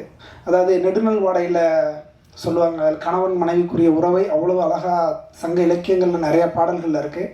அந்த பாடல்கள் மாதிரி இந்த பாடல் வந்து ஒரு நவீன வடிவில் ரொம்ப சிறப்பாக இருக்குது. அதை காட்சிப்படுத்தின விதமும் சந்தோஷ் சார் ரொம்ப சிறப்பாக நடிச்சிருந்தாங்க. உண்மையிலேயே ரொம்ப பெருமையாக இருக்குது. சந்தோஷ் சாரை பற்றி ஒரே ஒரு இது சொல்லிக்கணும். மருந்தாகி தப்ப மறந்தற்றால் செல்வம் பெருந்தகையான் கண் படின் அப்படின்னு திருவள்ளுவர் சொல்வார். ஒரு மருந்து மரம் எப்படி தன்னை முழுமையாக தன்னை நம்பி இருக்கவங்களுக்கு கொடுத்து விடுகிறதோ, அந்த மாதிரி தனக்கு எது கிடைச்சாலும் முழுமையாக இந்த சினிமாவுக்கே கொடுக்கக்கூடிய ஒரு மனிதர் தான் சந்தோஷ் சார். அவருக்கு எந்த பணம் எவ்வளோ வந்தாலும் சரி அதை முழுமையாக சினிமாவுக்காகவே அர்ப்பணிக்கக்கூடிய ஒருவர். இன்னும் தொடர்ந்து அவர் வந்து ஒரு காட்டாறு மாதிரி, அந்த காட்டாறில் நிறைய பறவைகளும் விலங்குகளும் நீர் அருந்தது. அதில் ஒரு சிறு பறவை தான் நான். அந்த காட்டாறு தொடர்ந்து ஓடிக்கொண்டே இருக்கணும். அதில் எங்களை மாதிரி சின்ன சின்ன பறவைகள் தொடர்ந்து பயணித்து பயணிச்சுக்கிட்டு எங்களுடைய வாழ்வியலை நடத்தணும். அதுக்கு சந்தோஷ் சார் நீண்ட நாட்கள் தொடர்ந்து அவர் இயங்கணும். இந்த திரைப்படம் உழைப்பாளர் தினம், இந்த பேரே வந்து ரொம்ப சிறப்பாக இருக்குது. அதை விட தோழர் வந்து வெளியிட்டது சிறப்பாக இருக்குது. என்னுடைய மூத்த பையன் பேர் லெனின் தான். நாங்கள் ஒரு கம்யூனிஸ்ட் குடும்பத்தை சேர்ந்தவங்க தான். அதனால் இந்த படத்துக்கு எனக்கு ரொம்ப அது இப்படி ஒரு படத்தில் வாய்ப்பு கிடைச்சதுக்கும் இந்த இயக்குனருக்கும் இசையமைப்பாளருக்கும் தயாரிப்பாளர்களுக்கும் என்னுடைய மனமார்ந்த நன்றியை தெரிவித்துக் கொள்கிறேன். நிச்சயம் இந்த படத்தை திரையரங்கில் எல்லாரும் பாருங்கள். தெரிஞ்ச நண்பர்களுக்கும் உறவினர்களுக்கும் பகிருங்க. பத்திரிகையாளர்கள் இந்த படத்தை எல்லா இடத்துக்கும் கொண்டு போங்க. நிச்சயம் இந்த படம் வெற்றி பெறுவதன் மூலம் பல்வேறு தொழிலாளர்களுடைய வாழ்க்கையில் இருக்கக்கூடிய கஷ்டங்கள், அந்த இயல்பான வாழ்க்கை, இது எல்லாமே உலகத்துக்கு தெரிய வரும். இந்த வாய்ப்பை ஏற்படுத்தி இந்த தயாரிப்பாளர் சம்பத் சார் அவர்களுக்கும் மற்ற தயாரிப்பாளர்களுக்கும் இயக்குனருக்கும் இசையமைப்பாளருக்கும் நன்றியை தெரிவித்து என்னாச்சுன்னு ஒரு கேள்வி பேசியிருந்தாங்க. அது ரொம்ப வருந்தத்தக்கமாக இருந்தது. இன்றைக்கு தமிழ் சினிமா சூழல் பார்த்தீங்கன்னா கதையை கேட்டு தயாரிப்பாளர்கள் எடுப்பது குறைந்து விட்டது. ஒரு நடிகர் தான் ஒரு தயாரிப்பாளரையும் தேர்வு செய்கிறாங்க, கதையும் தேர்வு செய்கிறாங்க, இயக்குனரையும் அவங்க தான் தேர்வு செய்கிறாங்க. இப்போ தமிழ் சினிமா வந்து நடிகர் கையில் தான் இருக்குது. ஸோ வந்து நீங்கள் ஒரு மஞ்சுமல் பாய்ஸோட ஹீரோ யாருன்னு பார்த்தீங்கன்னா யாரை சொல்ல முடியும்? ஸ்கிரிப்டு தான். அதில் ஹீரோ கிடையாது, ஹீரோயின் கிடையாது, பெரிய மியூசிக் டைரக்டர் கிடையாது, ஃபைட்டு கிடையாது, காமெடியன் கிடையாது, எதுவுமே கிடையாது. இது மாதிரி வந்து ஒரு கேரளாவில் பண்ண முடியும். இப்போ நான் அதே டைரக்டர் சிதம்பரம் இருக்கிறாரு. அந்த டைரக்டரை கொண்டு வந்து இங்கே ஒரு தயாரிப்பாளர்கிட்ட அந்த கதையை சொல்லியிருந்தா அந்த படத்தை யாராவது எடுத்திருப்பாங்களா? இது வந்து மௌனம் தான் என்ன பாருங்க. ஐயா வந்து நம்ம நந்தகோபால் சார் கூட 96 ஒரு அருமையான படம் எடுத்திருந்தாரு. எந்த வித ஒரு ஆபாசமும் இல்லாமல் ரொம்ப அருமையான படம். அதே மாதிரி பார்த்தீங்கன்னா ஒருத்தரை குற்றம் சொல்கிறதுக்கு முன்னாடி இங்கே என்ன நடக்குன்னு தெரியணும். இங்கே சினிமா அரசியல் புரியாமல் வேணும்னே வந்து இங்கே தலை சிறந்த இயக்குநர்கள்லாம் இருக்காங்க இந்தியாவிலே இருந்து. அவர் வந்து ஸ்ரீதர் சார்ல இருந்து பாரதி ராஜா, பாலச்சந்தர், இயக்குனர் மியூன்லேருந்து எல்லாருமே இன்றைக்கும் இருக்கிறாங்க. ஸோ ஆனால் இன்றைக்குமே என்னென்னா பெரிய இயக்குநர்கள், நான் சொல்லக்கூடிய இப்போ இந்த ஒரு ரஞ்சித், மாரி செல்வராஜ், வெற்றிமாறன் உட்பட அவங்களாம் வந்து பெரிய ஹீரோக்களை வச்சு மட்டும் பண்ணிக்கிட்டே இருந்தீங்கன்னா அந்த பெரிய ஹீரோக்களுக்கு வசூலுக்கு தான் நீங்கள் உதவி பண்ணுவீங்களே தவிர ஒரு புதிய முயற்சி இல்லை. இன்றைக்கும் ஒரு பாரதிராஜ சாரை கொண்டாடுறதுக்கு காரணம் என்னென்னா ஒரு வளையல் கடையில் வேலை பார்த்த ஒரு ஆளை ஹீரோ ஆக்குனார், தன்னோட அசிஸ்டண்ட்டை ஹீரோ ஆக்குனார். இயக்குனர் மையம் பார்த்தீங்கன்னா ஒரு கர்நாடகாவில் இருந்து மொழியே தெரியாமல் வந்து தமிழை கற்றுக்கிட்ட வச்சுட்டு அவரை சூப்பர் ஸ்டார் ஆகி விட்டார். ஒரு உலகநாயகனை உருவாக்குனார். இந்த மாதிரி டைரக்டர்ஸ்லாம் இருந்த இடம் இது வந்து. ஏன் வந்து இந்த மாதிரி ஒரு ஹீரோக்கள் வந்து பார்த்தீங்கன்னா சின்ன பட்ஜெட்டில் தான் வர முடியும். ஒரு நல்ல கதை அம்சம் கொண்ட இயக்குநர்கள் எல்லாரும் பார்த்தீங்கன்னா நான் ஒரு லிஸ்ட்டே சொல்ல முடியும். இதே மாதிரி நீங்கள் பார்த்தீங்கன்னா ரஞ்சித், மாரி செல்வராஜ், லோகேஷ் கனகராஜ், கார்த்திக் சுப்பராஜ், நலன் குமாரசாமி, இவங்கெல்லாம் எதிலிருந்து வந்தாங்க? சின்ன பட்ஜெட் படங்கள். ஆனால் இவங்க இவங்களோட இலக்கு என்னவா இருக்குன்னா பெரிய நடிகர்களோட வசூலுக்கு போய் ஒரு ரொம்ப வருத்தமாக இருக்குது. அது என்ன சொம்பு தூக்குறது பள்ள தூக்குற மாதிரி இருக்குது. அவங்க அடுத்து ஒரு கலையரசனோ, ஒரு அட்டகத்தி தினேசியோ, இல்லை ஒரு புதுமுகம், ஒரு ஆண்டனி, இல்லை குரு சோமசுந்தரம், பசுபதி மாதிரியான ஒரு அந்த கதாநாயகங்களை வச்சு ஏன் பண்ணுறதுக்கு தைரியம் இல்லையா? வசூலுக்கு பின்னாடி போனால் அவங்களுக்கு நிலையான ஒரு வாழ்க்கை இருக்காது. இன்றைக்கும் நம்ம வந்து இயக்குனர் இமயம், இயக்குனர் சிவராங்கிறோம். அதுக்கடுத்து ஒரு இயக்குனர் ஒரு பொதிகையோ ஒரு இயக்குனர் மேற்கு தொடர்ச்சி மொழியோ வர முடியாத அளவுக்கு காரணம் வந்து இதுதான். நான் இன்னைக்கு பேசுறதுக்கு காரணம் வந்து என்னென்னா என்னுடைய இயக்குனர் தான். அவர் எந்த ஒரு பொருளாதார எதிர்பார்ப்பும் இல்லாமல் என்னை ஹீரோ ஆக்குனார்.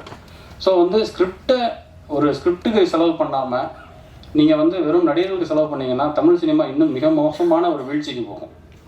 அதனால் வந்து இங்கே இன்னொன்று பார்த்தீங்கன்னா பெரிய டைரக்டர்ஸ்லாம் சொல்கிறாங்க கதையை திருடுறாங்க. இதே மாதிரி இந்திய சினிமாவில் வேறு எங்கேயுமே நடக்கிறது இல்லை. அதுவும் என்னென்னா அந்த விவேக் படம் மாதிரி முன்னாடியே சங்கத்தில் போய் ஃபைன் கட்டிடுறாங்க. அடுத்த படம் நான் கதை திருட போகிறேன், அதனால் நீங்கள் வந்தீங்கன்னா கட்ட பஞ்சாயத்து பண்ணாதீங்க, கழிச்சிருங்க. இது வந்து நம்ம ரொம்ப பெருமை பேசிக்கிறோம் தமிழ் சினிமா அது இதுன்னு. இதெல்லாம் ரொம்ப வருந்தத்தக்க விஷயம். ஒரு ரைட்டரை வச்சு எழுத வச்சுட்டு வசனம்னு போடுறாங்க. இதெல்லாம் வந்து கீழ்த்தரமான செயல். இதெல்லாம் பண்ணுறாங்க. இதெல்லாம் பார்த்தீங்கன்னா இந்த இயக்குநர்கள் வந்து சமூகத்துக்கு பாடம் எடுக்கிறாங்க. மக்கள் எப்படி வாழணும் அவங்களுக்கு வந்து கற்றுக் கொடுக்குறாங்க. ஏன் அப்படின்னா அந்த வசனம்னு போட்டால் வந்து ரீமேக் பண்ணும்போது ரைட்ஸ் கொடுக்க வேணாம். இது என்ன ரைட்ஸ்? அந்த வர்றதே 10%. அதில் அந்த ஒரு எழுத்தாளருக்கு கொடுக்குறதுல என்ன இருக்குது? ஸோ இந்த மாதிரி சிந்திச்சாங்கன்னா எப்படி வளரும்? இப்போ அகிரா குரோசாவாலாம் எடுத்துக்கிட்டிங்கன்னா 4 ரைட்டர்ஸ் இருப்பாங்க. இவங்க பேசுறது மட்டும் அகிரா குரோசாவா, ஸ்பீல்பர்க் அது இதுன்னு சொல்லுவாங்க. ஆனால் ரைட்டர்ஸ்க்கான அங்கீகாரமே இல்லை. அதனால தான் இப்போ நான் இந்த படத்தில் பார்த்தீங்கன்னா கதை தான் எழுதினேன். நான் ஒரு 3 பக்கத்தில் கதையை எழுதிட்டு அவர் ஜான் பாபராஜ் எங்கள் திரைக்கதை ஆசிரியர், தமிழின் மிக ஒரு சிறந்த ஒரு திரைக்கதை ஆசிரியராக வந்து கொண்டு இருக்கிறார். நிச்சயம் இந்த மாதிரியான இவங்களை வந்து பயன்படுத்துங்க. நீங்கள் பெரிய இப்போ ஒரு ப்ரொடியூசர் வந்து என்ன பண்ணால் முதல்ல கதையை தான் தேர்ந்தெடுக்கணும். இங்கே எந்த நடிகருக்கும் படம் ஓடாது, அது நான் உறுதியாக சொல்ல முடியும். இங்கே மார்க்கெட்டுங்கிறாங்க, அது கோயம்பேடு மார்க்கெட்டோ மாட்டுத்தவணி மார்க்கெட்டோ எந்த மார்க்கெட்டும் கிடையாதுங்க. அந்த ஸ்கிரிப்ட் அந்த டைரக்டர் தான். ஸோ அவங்களுக்கு நீங்கள் காசு கொடுங்க. ரைட்டருக்கு காசு கொடுக்காம ஏமாத்துறது பேரை போடாமல் பண்ணுறது, இதெல்லாம் வந்து பேசுகிறதுக்கு முதல்ல தயங்குறாங்க, பயப்படுறாங்க. இல்லை நீங்கள் ஏன் இப்படி தைரியமாக பேசுகிறீங்க அப்படின்னா, யாராவது பேசுங்க. யாருமே பேசலைன்னா அது வந்து அந்த சமூகத்துக்கே வந்து ஒரு வருந்தத்தக்கமான விஷயமாயிடும். அதனால தான் நான் பார்த்தீங்கன்னா ரைட்டர் பேரை தான் ஃபஸ்ட்டு டெக்னீஷியன் இதில் போட்டிருப்பேன். ஏன்னா நான் அங்கீகாரம் கொடுக்குறேன். நான் அவருக்கு இந்த படத்துக்கு வந்து ஒரு முதல்ல வந்து அவருக்கு வந்து சம்பளத்தை கொடுத்தா இந்த டெக்னீஷியன்லேயே அவருக்கு அதிக சம்பளம் அதிகமாக சொல்லி, ஏன்னா மற்ற எல்லாருமே எனக்கு ஃப்ரெண்ட்ஷிப்பாக ஒர்க் பண்ணாங்க. ஏன்னா நான் அந்த எழுத்தை மதிக்கணும்னு நினைக்கிறேன். நான் ஒரு எழுத்தாளர் மகன், எனக்கு எழுத்தாளருக்கு மட்டும் பணமே கொடுக்க மாட்டேங்கிறாங்க. அவங்களுக்கு ஒரு சின்ன ஒரு ஏக்கம், இந்த படம் வெற்றி பெற்றால் அடுத்த படத்தில் பேர் வந்துடும், இல்லை அதுக்கப்புறம் கழட்டி விட்டுறாங்க, சண்டை போட்டுறாங்க வேணும்னே வந்து டேரக்டர்ஸ். இந்த மாதிரியான ஒரு என்ன சொல்கிறது, ஒரு அறம் சார்ந்து படம் எடுப்பாங்க, ஆனால் அறமாக அது செயல்படுறதில்ல. இப்போ ரஞ்சித் அவர்கள்லாம் வந்து தமிழ் பிரபா பேரெல்லாம் போடுறாரு, நல்ல விஷயமா இருக்குது. அவர் வெற்றிமாறன் வந்து ஆஞ்சி நாடன் கதைகள், ஒரு வெக்கை பூமணி கதைகள்லாம் எடுக்கிறது வந்து ரொம்ப சந்தோஷமான விஷயம். இன்னும் மேற்கொண்டு இந்த மாதிரி எடுத்தீங்கன்னா தான் அந்த இயக்குநர்கள் பல ஆண்டுகள் கழித்து வெற்றி பெற முடியும். கன்ஃபியூஸ் சார், அப்போவே வந்து ஒரு 40% சீன் எல்லாம் வந்து இருந்தது. அதுலேயும் குறிப்பாக வந்து அந்த சிங்கப்பூர் சார்ந்த அந்த பகுதிகளில் உள்ளது அவருக்கு ஓரளவு ஐடியா இருந்தது, அது எல்லாமே பண்ணியிருந்தார். அதனால் என்னோடய வேலையை வந்து கொஞ்சம் கம்மியாக தான் இருந்துச்சு. ஒரு தொழிலாளி எதற்கு வந்து வெளிநாடு போகிறான்னா அதுக்கு பின்னால் ஒரே ஒரு நோக்கம்தான், சம்பாதிக்கணும், நல்லா சம்பாதிச்சு ஊரில் வந்து மனைவி பிள்ளை அப்படின்னு செட்டில் ஆகணும் அப்படிங்கிறது. அந்த நோக்கம் வந்து சிலருக்கு நிறைவேறும், பலருக்கு நிறைவேறாது. அதே மாதிரி ஊரில் வந்து ஒரு என்ன சொல்கிறது, ஒரு அவமானத்தை சந்திச்சிருப்பாங்க. வெளிநாட்டில் போய் சம்பாதிச்சுட்டு யார் நம்ம அவமானப்படுத்தினாங்களோ அவங்க முன்னாடி நல்லா வாழ்ந்து காமிக்கணும் அப்படின்னு ஒரு நோக்கம் இருக்கும். இதில் உறவுகள் நண்பர்கள்ட்ட கசப்பான அனுபவத்தை பெற்றிருப்பாங்க. அவங்களும் அதே மாதிரி வெளிநாட்டுக்கு அவங்க போக வேண்டிய ஒரு நிர்பந்தம் என்னால் ஏற்பட்டிருக்கும். அங்கே போய் அவங்க சம்பாதிச்சு வரும்போது ஒரு குறிப்பிட்ட காலத்தில் எதுக்கு இனிமேல் ஊருக்கு போகிறது, இங்கே இருந்துடலாம் அப்படின்னு சொல்லிட்டு சிலருக்கு தோணும். இப்படி ஒவ்வொரு தொழிலாளிக்கு பின்னாடியும் ஒரு கதை இருக்குது, ஒரு உணர்வுபூர்வமான நிகழ்ச்சிகள் இருக்குது, ஒரு வழி இருக்குது. இதை தான் இந்த படத்தில் வந்து சந்தோஷ் வந்து காட்சிப்படுத்தியிருக்கிறாரு. இந்த படத்தில் அரசியல் படமா இது அப்படின்னு கேட்டால் அரசியல் படம் கிடையாது. ஆனால் இன்றைக்கி ஒரு சாமானியனும் ஒரு அரசியல் இடையீடு இல்லாமல் ஒரு தினத்தை கடக்கவே முடியாது. அதே மாதிரி இந்த படத்தோட கதாநாயகனுக்கும் ஒரு அரசியல் இடையீடு வருது. அதை ஒட்டி வந்து ஒரு அரசியல் சார்ந்த ஒரு லேயர் இந்த படத்தில் இருக்குது. சுமார் ஒரு 2000 ஒரு 24 வருஷங்கள் ஆகுது. அப்போ நான் ஒரு சின்ன ஒரு ஷார்ட் ஸ்டோரி எழுதியிருந்தேன். அந்த ஷார்ட் ஸ்டோரியில் ஒரு கம்யூனிஸ்ட் கதாபாத்திரம் வரும். அதை நான் பகடி பண்ணியிருந்தேன், நையாண்டி பண்ணியிருந்தேன்.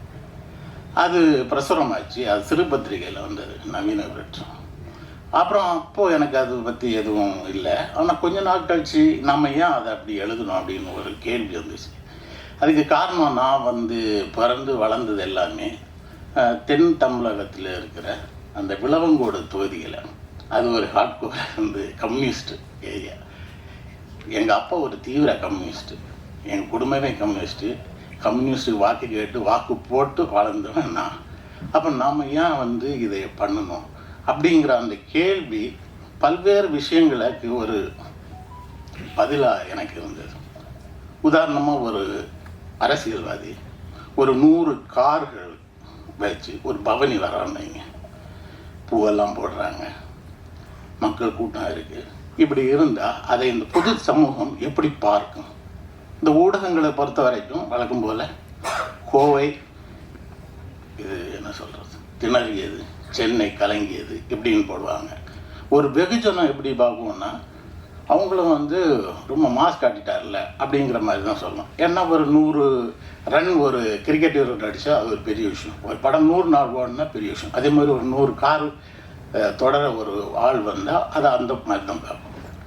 அதே விஷயத்தை அதாவது ஒரு 100 காரில் ஒரு கம்யூனிஸ்டால் தலைவரால் வர முடியுமா? தோழர் ஐயா நல்ல குணுவால் வர முடியுமா? இல்லை தோழர் இது ராமகிருஷ்ணன் அவர்களால் வர முடியுமா? முடியாது. அப்படியே வந்தாலும் இந்த சமூகம் என்ன சொல்லும்? ஒரு கம்யூனிஸ்ட் எப்படி இந்த மாதிரி ஆடம்பரமாக இருக்கிறாரு, அவங்க எளிமை தானே சொல்லுவாங்க, அப்படி தான் வந்து சொல்லுவாங்க. ஸோ ரெண்டுமே ஒரே விஷயந்தான், ஒரே 100 கார் தான், இதுவும் 100 கார் தான். ஆனால் ஒன்று நம்ம ஒரு புது புத்தியிலேருந்து பார்க்கணும், ஆனால் இன்னொன்று நம்ம ஒரு பொலிட்டிக்கல் ஐடியாலஜிலேருந்து பார்க்கணும். இது எப்படி வந்தது? அதுக்கு காரணம் கொள்கை. இப்போ கம்யூனிஸ்டுகள்னா ஒரு குறிப்பிட்ட ஒரு கொள்கை இருக்குது, ஒரு நிலையான ஒரு கொள்கை இருக்குது. அப்புறம் இந்த கம்யூனிஸ்டுகள் தங்களுடைய வாழ்க்கையினாலும் மக்கள் போராட்டங்கள்னாலும் அவங்க ஒரு மதிப்பீட்டை வந்து செட் பண்ணி வச்சுருக்கிறாங்க. அது எல்லாருக்குமே தெரியும். கம்யூனிஸ்டுன்னா மக்களுக்காக நிற்பார்கள், மக்களுக்காக போராடுவார்கள், மக்களுக்காக பக்கம்தான் எப்பவுமே நிற்பாங்க. ஆடம்பரம் போன்றவற்றிலிருந்து அந்நியப்பட்டவர்கள் அவர்கள் அப்படிங்கிறது ஒரு சாமானியருக்கே தெரியும். அதனால தான் அவங்க ஒன்று செய்யும்போது அவங்களோட அந்த மதிப்பீட்டிலேருந்து விலகி இருக்கும்போது ஒரு சாமானியனே வந்து அங்கே வந்து எதுக்குறாங்க.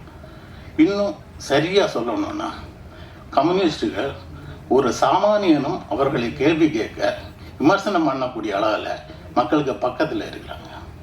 அப்படியா வந்து தங்களை மாற்றி வைத்திருக்கிறார்கள். அதனால தான் நம்ம ஈஸியாக அவங்கள பார்த்து சில கொஸ்டின்ஸ் கேட்கலாம். தமிழ் சினிமா கூட இப்படி தான் இருக்கு. இதை நீங்கள் தமிழ் சினிமா பற்றி சொல்லும்போது இன்னும் நல்லா புரிஞ்சுக்க முடியும். அதாவது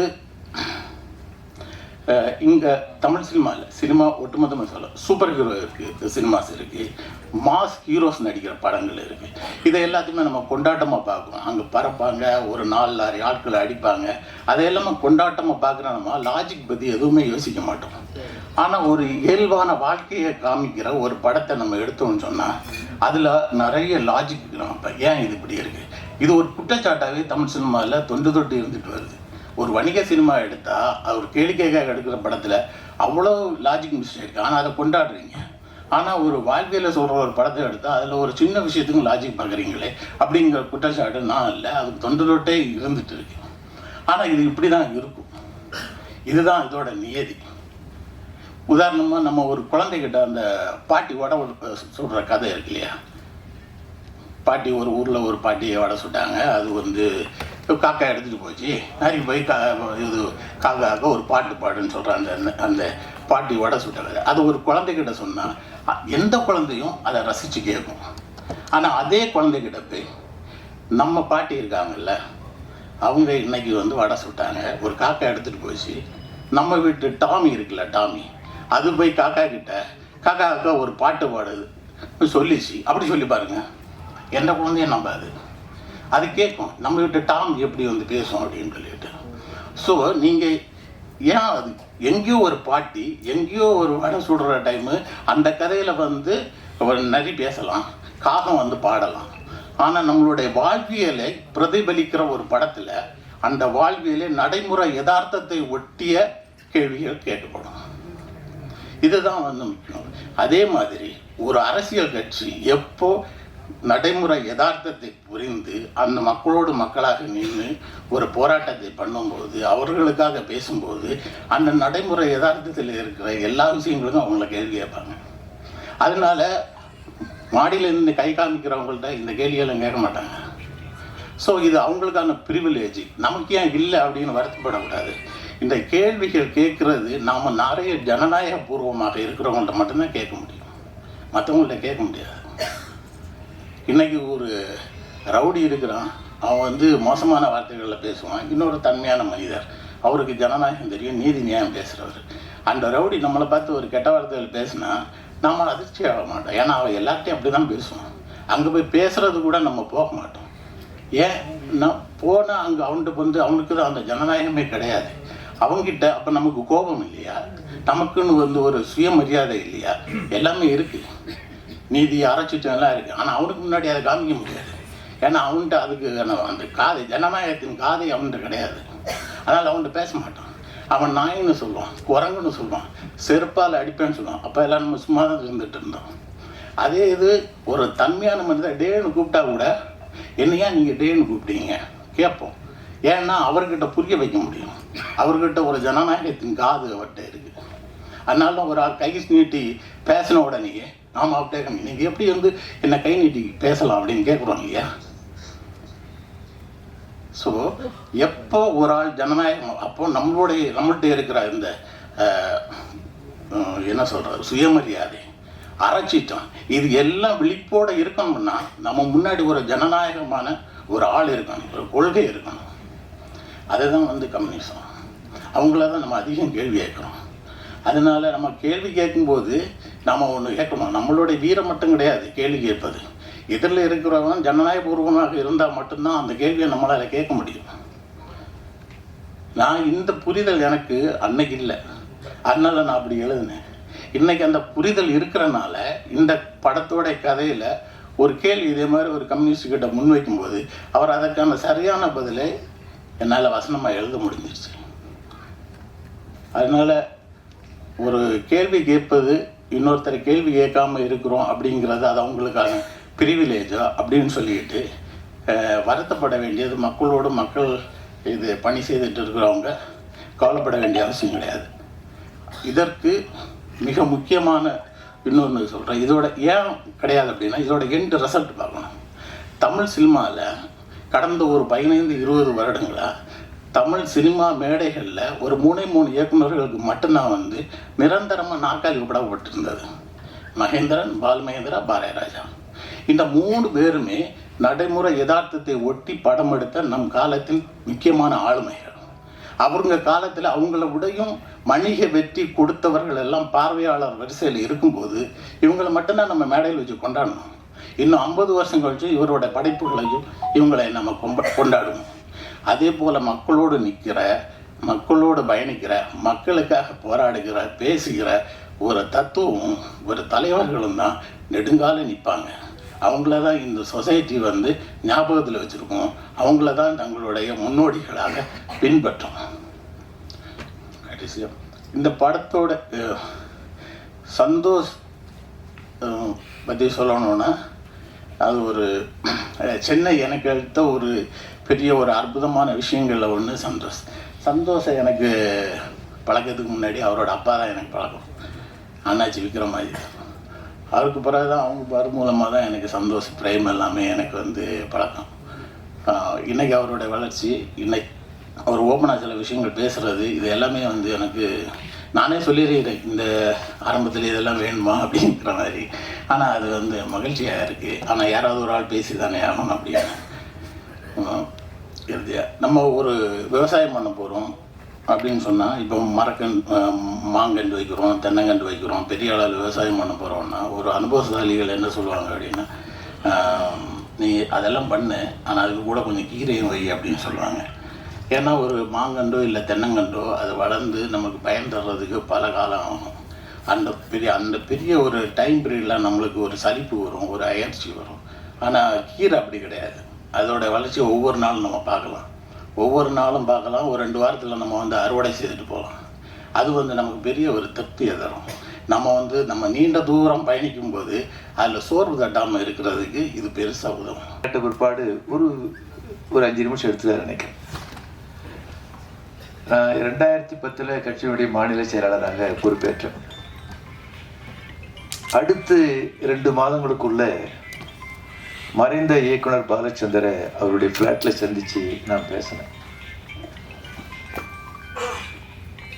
அவர் சந்திக்கிறதுக்கு முன்னாடி இந்த சினிமா ஸ்டார்ன்ற ஒரு மேகசைன்ல சில விஷயங்களை படிச்சுட்டு போனேன். நான் அவர்கிட்ட கேட்டேன், நீங்க உங்க பேட்டியில் சொல்லும் பொழுது நான் அன்னைக்கு கொடிகட்டி பறந்த எம்ஜிஆர் அந்த ஃபார்முலா அதுக்குள்ள நான் போகலை, அதே மாதிரி சிவாஜி அவருடைய அதுக்குள்ள போகலை, அப்புறம் எப்படி வெற்றி பெற்றீங்க அப்படின்னு சொல்லி கேட்டேன். அவர் சொன்னார், நாங்கள் ஆரம்பத்தில் இந்த உலகத்துக்கு வந்தப்போ இப்போ மாதிரி உங்களுக்கு ஹாலிவுட் ஃபில்ம் ஒரு 10 படத்தை நெட்டில் எடுத்து போட்டு பார்த்துட்டா ஒரு ஸ்கிரிப்ட் எழுதிடலாம், எங்களுக்கு அப்படி வாய்ப்பு இல்லை. ஆனால் ஒன்று மட்டும் முடிவு பண்ணேன், இந்த பக்கம் எம்ஜிஆரை வச்சும் பண்ண வேண்டாம், சிவாஜி வச்சும் பண்ண வேண்டாம், இது 2 பேர் இல்லாமல் வேறொரு பாதையை நான் தேர்ந்தெடுத்தேன் அப்படின்னாரு.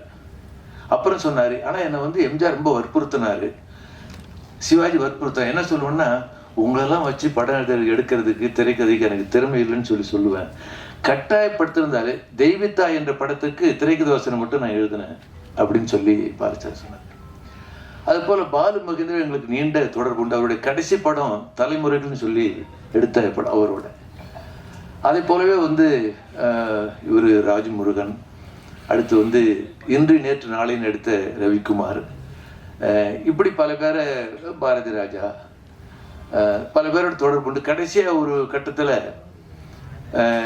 நம்ம கமல் சார் திரையுலகத்துக்கு வர்றதுக்கு அரசியலுக்கு வர்றதுக்கு முன்னாடி அவர் சந்தித்தேன்.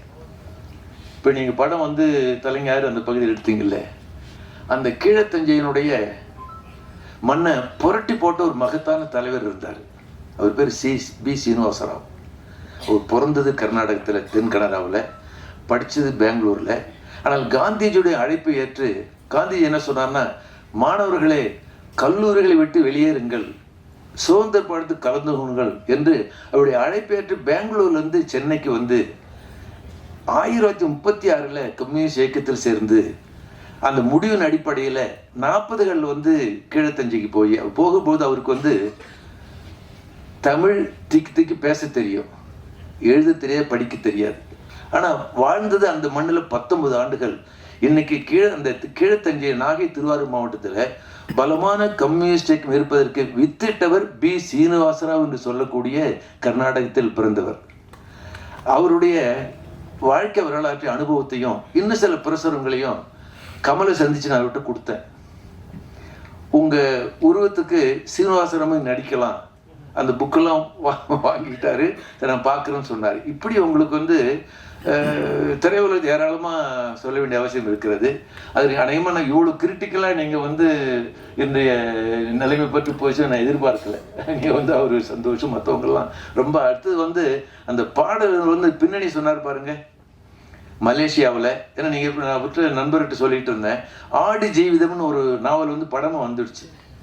அது வந்து அநேகமாக ஏராளமான மொழிகளில் மொழியாக்கம் செய்யப்பட்ட ஒரு சிறந்த நாவல் படமாக வந்திருக்கு. அப்புறம் இந்த மஞ்சுமல் பாய்ஸை பற்றி சொன்னீங்களாகவே இன்றைக்கு திரையுலகத்தில் ஒரு முக்கியமாக அவங்க வந்து கதையை கருவாக வைத்து அதற்கு பிறகு நீங்கள் வந்து நடிகர்கள் மற்றதெல்லாம் செலக்ட் பண்ணுறது பதிலாக இவருக்காக அந்த கதை அந்த நிலைமை மாறி உங்களுக்கு வந்து உண்மையிலேயே மக்களுடைய வாழ்க்கையை, உழைக்கும் மக்கள் வாழ்க்கையை, பல்வேறு அம்சங்களை திரைப்படமாக கொண்டு வருவதற்கு முயற்சி எடுத்து உங்களை மீண்டும் பாராட்டி உங்கள் முயற்சி வெற்றி பெறுக்கு வாழ்த்துக்கிறேன். நன்றி, வணக்கம். சம்பளம் வாங்குறவர்.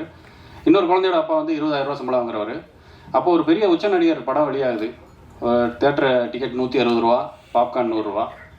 அப்போ அந்த ஒரு 50,000 வாங்குறக்கூடிய அந்த அப்பா வந்து மகளை கூப்பிட்டு போய் காட்டிடுறாங்க. அடுத்த நாள் அந்த குழந்தை வந்து நான் என்ன படம் பார்த்தேன் அதுன்னு சொல்லும்போது இந்த குழந்தைக்கு ஒரு ஏக்கம் வருது, ஏன் நம்ம அப்பாவால் படத்துக்கு கூப்பிட்டு போக முடியல. அப்போ அவன் சொல்லுது, அப்பா என்ன படத்துக்கு கூப்பிட்டு போங்க.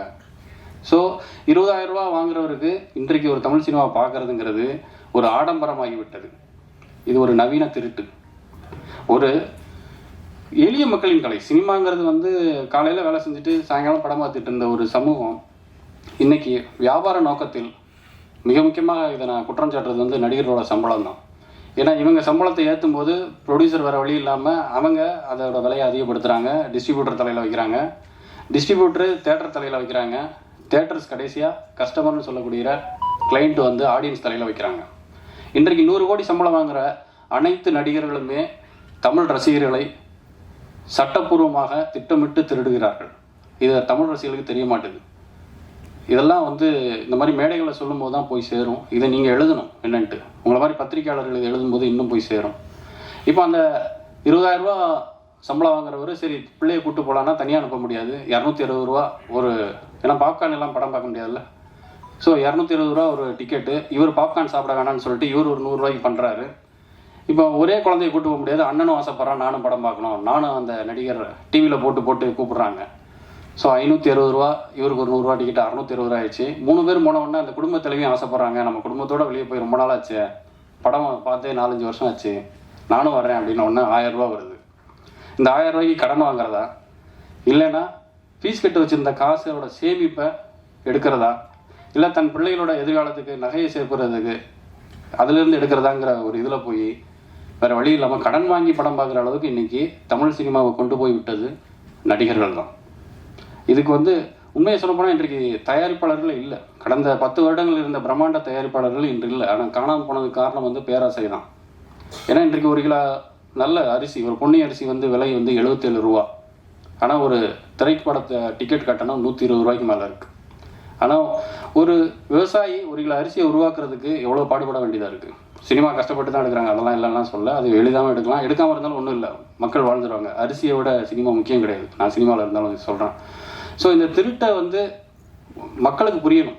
ஏன்னா இந்த திருட்டில் இருந்து தான் அடுத்த அரசியலை நோக்கி போகிறாங்க. அரசியலுக்கு யாருனாலும் வரலாம், இவங்க தான் வரணும்லாம் இல்லை. ஆனால் இன்றைக்கு இங்கே 100 கோடியை சம்பாதிச்சுட்டு சக கலைஞனையோ சக நடிகர்களையோ அவங்களுக்கு எந்தவித சமூக சீர்திருத்தத்தை பண்ணாதவங்க ஒரு கட்சியை ஆரம்பிக்கிறாங்கன்னா நிச்சயமாக அது அடுத்த கட்டமாக 1000 கோடிக்கான ஒரு திட்டமாக தான் இருக்குமே தவிர தமிழக மக்களின் மேல நலனுக்கு இருக்காது. அது எனக்கு உறுதியாக தெரியும். அப்படி இருக்குன்னா முதல்ல இங்கே சீர்திருத்தம் பண்ணுங்க. நீங்கள் இங்கே வந்து ஒரு சின்ன படம் வரலன்னு போன வாரம் கூட ஒரு படம் இந்த ஃபைண்டர் இந்த ஒரு படத்துக்கு வந்து தேட்டர் கிடைக்கல அப்படின்லாம் வருத்தப்படுறாங்க. நிச்சயம் கொடுக்க மாட்டாங்க. சின்ன படங்களுக்கு பெரிய தேட்டரில் கிடைக்காது. இது யதார்த்தம். இந்த யதார்த்தத்தை புரிஞ்சுக்கோங்க. ஆனால் சின்ன படங்கள் நான் சொன்ன மாதிரி முன்னாடியே டைரக்டர் சொன்னேன், ஹீரோவே சொல்ல முடியும். சிவகார்த்திகேயன், விஜய் சேதுபதி, விமல், வித்தார்த்து, நான் உட்பட ஆண்டனி, குரு சோமசுந்தரம் மாதிரி போன்ற நடிகர்கள்லாம் சின்ன பட்ஜெட்டில் தான் வர முடியும். ஒரு தயாரிப்பாளர் இந்த தொழிலே தெரியாமல் வந்து பெரிய பட்ஜெட்டை போட முடியாது. ஒரு 4 கோடி குறைவான படம் தான் பண்ண முடியும். ஸோ இப்போ ஒரு 4 கோடி கூட குறைவான படத்தை கொண்டு வராங்கன்னா இந்த தயாரிப்பாளர் சங்கம் அவங்களுக்கு வழிகாட்டணும். இந்த விஷயங்களை பண்ணுங்க, அதை பண்ணுங்க விட்டு படம் எடுக்காதீங்கன்னு சொல்கிறது வந்து அது ஒரு பூஷ்வாத்தனம் மாதிரி தான். அதாவது காசு இருக்கவங்க மட்டும் ஸ்கூலில் சேருங்கிற மாதிரியான ஒரு விஷயங்கள். இதுக்கு ஒரே தீர்வாக நான் முன்வைக்கிறது என்னென்னா, அரசு திரையரங்கத்தை திறக்க வேண்டும். 500 கோடி ஃபிலிம் சிட்டி இன்றைய அத்தியாவசியம் அல்ல. இன்றைக்கு வந்து ஒரு எளிய குடும்பம், நான் சொன்ன ஒரு 20,000 ரூபாய்க்கு கீழே வாங்கக்கூடிய குடும்பத்தால் படம் பார்க்க முடியலங்கிறது அது அரசு செயல்படணும்.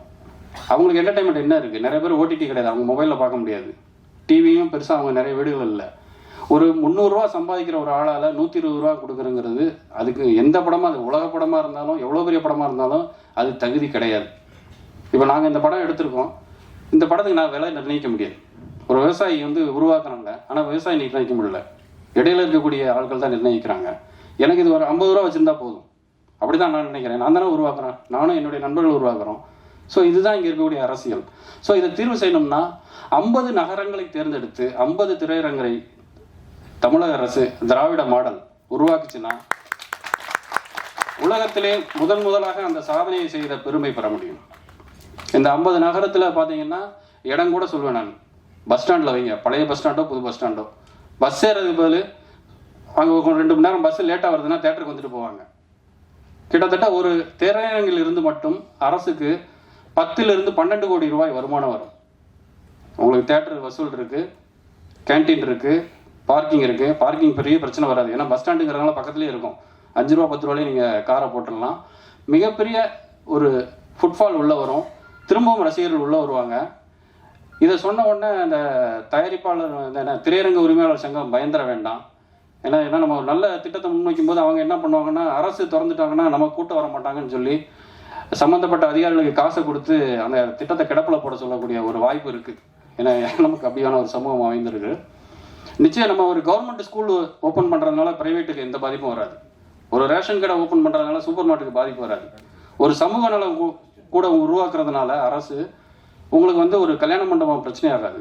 இது வந்து 20,000க்கு கீழே அரசு வந்து இந்த திரையரங்கத்தை இதை ஒற்றை மனிதனாக நான் மட்டும் சாத்தியப்படுத்த முடியாது. ஏன்னா நான் சொன்ன மாதிரி உதவி இயக்குநர்கள் இதுக்கு வந்து குரல் கொடுக்கணும். நீங்கள் 4 கோடி கீழே தான் படம் பண்ண முடியும், அதுதான் சாத்தியம். இல்லைன்னா ஒரு நடிகர் பின்னாடி போய் வாழ்க்கையை தொலைக்க வேண்டியதாக இருக்கும். அப்போ புது நடிகர்கள் யாரெல்லாம் ஹீரோ ஆகணும், நடிக்கணும்னு ஆசைப்படுறாங்களோ அவங்க எல்லாம் சமூக வலைத்தளங்களில் இதை பற்றி எழுதுங்க.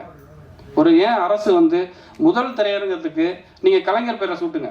கலைஞர் திரையரங்கம், அண்ணா திரையரங்கம், புரட்சி தலைவர் திரையரங்கம், சிவாஜி திரையரங்கம், அம்மா திரையரங்கம், NSK, மனோரமா ஆட்சி, இப்படி கலைஞர்கள் சாதனை புரிந்தவர்களோட பேரில் நீங்கள் திரையரங்கத்தை திறந்தால் இதன் மூலம் அரசுக்கு ஆண்டுக்கு நீங்கள் 50 திரையரங்கம், ஒரு திரையரங்கத்துக்கு 12 கோடின்னு வச்சுக்கிட்டிங்கன்னா 50 திரையரங்கின் மூலம் வருடத்துக்கு 600 கோடி கிடைக்கும். 5 வருடங்களில் 3000 கோடி கிடைக்கும். இந்த வருமானத்தை, ஏன்னா இதை நான் சொல்லும்போது என்னென்னா கண்டிப்பாக அந்த கமெண்ட்டில் போடுவாங்க, ஏன்டா உனக்கு வேறு வேலை இல்லையா, அரசை போய் தேட்டருக்கு ஏற்கனவே வந்து சினிமா வேலை சீரழிச்சிக்கிட்டு இருக்கு, நீ வந்து தேட்டர் திறக்க சொல்கிறீங்கிறனால அதையும் சொல்கிறேன். இந்த 600 கோடி வருமானத்தை நீங்கள் அரசு பள்ளிக்கு செலவிடலாம், அரசு கல்லூரிகளுக்கு, அரசு மருத்துவமனைக்கு, திரும்ப மக்களின் பணம் மக்களுக்கே போய் சேரும். ஃபிலிம் சிட்டியின் மூலம் இந்த முதலீட்டை எடுக்க முடியாது. ஈவன் அந்த கான்ட்ராக்ட் யார் அந்த ஃபிலிம் சிட்டிக்கு கான்ட்ராக்ட் கொடுத்துருக்கீங்களோ அவங்களுக்கே அந்த தேட்டரை கட்டுறதுக்கான கான்ட்ராக்டை கொடுக்க முடியலாம். ஏன்னா இவ்வளோ ஆய்வு செஞ்சுருக்கேன். 1 மாதமாக நீங்கள் இதை வந்து ஒரு பெப்சி சங்கம், தயாரிப்பாளர் சங்கம், நடப்பு தயாரிப்பாளர் சங்கம், சிறுகுட பட தயாரிப்பாளர் சங்கம், இயக்குனர் சங்கம் சொல்லிட்டு எல்லாருமே வந்து அரசு திரையரங்கத்தை திறந்தால் நிச்சயம் வந்து தமிழ் சினிமா மீண்டு வர முடியும். ஏன்னா பெரிய ஒரு ஓப்பனிங் வரும். நான் நடிகருக்கு கதை பண்ணவே கூடாதுன்னு என்னன்ட்டு. ஏன்னா நடிகர்கள் என்ன பண்ணுவாங்கன்னா இப்போ உங்களை பயன்படுத்துவாங்க, ஒரு இயக்குனரை தயாரிப்பாளரை, அந்த வந்து எப்படி அவங்ககிட்ட இருந்து அதை அவங்க அறிவை பயன்படுத்துறது, அவங்க பணத்தை பயன்படுத்தணும்னு நினைப்பாங்க. சமூகத்துக்கு அவங்களால ஒரு நல்ல படம் நிச்சயம் வரவே வராது. என்னை இன்ட்ரடியூஸ் பண்ணது கார்த்திக் சிவன் கோ ப்ரொடியூசர், அவங்களுக்கும் என்னோட தேங்க்ஸ். இது வந்து ஃபஸ்ட்டு ஃபோட்டோஷூட் ஆனதும் எனக்கு வந்து தமிழ் பேச முடியுமா, எனக்கு தமிழ் அவ்வளோ ஃப்ளூயண்ட்டாக இல்லைன்னு ஒரு இது வந்துச்சு. அப்போது எனக்கு வந்து இதோட எக்ஸிக்யூட்டிவ் ப்ரொடியூசர் வந்து சம்பத் சார் தான். அவங்க தான் வந்து என்கிட்ட கேட்டாங்க, என்னம்மா தமிழ் டைலாக் எல்லாம் பேச முடியுமா, இதில் வந்து கொஞ்சம் டைலாக்ஸ் எல்லாம் ஒரு வில்லேஜ் சப்ஜெக்ட் மாதிரி இருக்குது அப்படின்னு என்கிட்ட கேட்டாங்க. ஓகே சார், ட்ரை பண்ணுறேன், பட் என்னால் பண்ண முடியும் ஆனால் நான் தைரியமாக சொன்னேன். அவங்க எனக்கு நெக்ஸ்ட் டே வந்து படத்தோட மொத்த டைலாகும் எனக்கு சொல்லி கொடுத்தாங்க. அதை வந்து நான் கற்றுக்கிட்டேன். அதுக்கப்புறம் ஷூட்டுக்கு பிஃபோராக 2 days முன்னாடி என்னை வர வச்சாங்க. ஏன்னா அந்த வில்லேஜ் சப்ஜெக்ட் இல்லை, ஸோ எனக்கு வந்து வில்லேஜ் அந்த அளவுக்கு தமிழ்நாட்டில் நான் இது வரைக்கும் போனதில்லைப்பா, அங்கே எப்படி இருக்கும், அதுக்காக என்னை கூப்பிட்டுட்டு பிஃபோராக என்னை வர சொன்னாங்க. நான் போனேன்.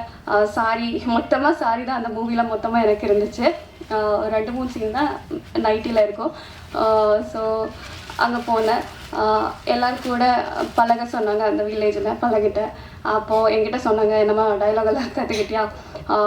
ஓகேவா, ஓகே சார், நெக்ஸ்ட்டு நீங்கள் என்ன எடுக்க போகிறீங்க அதை வந்து பிஃபோராக வந்து ட்ரையல் பாருங்கள் சொன்னேன். ஓகே சார் வந்து சம்பத் சார் வந்து டைரக்டர் சார் சந்தோஷ் சார் வந்து பார்த்தாங்க. ஓகே, அவங்களுக்கு நடிச்சு காமிச்சது பிடிச்சது. அந்த மாதிரி தான் எனக்கு இதை வந்து ப்ராஜெக்ட் போயிடுச்சு.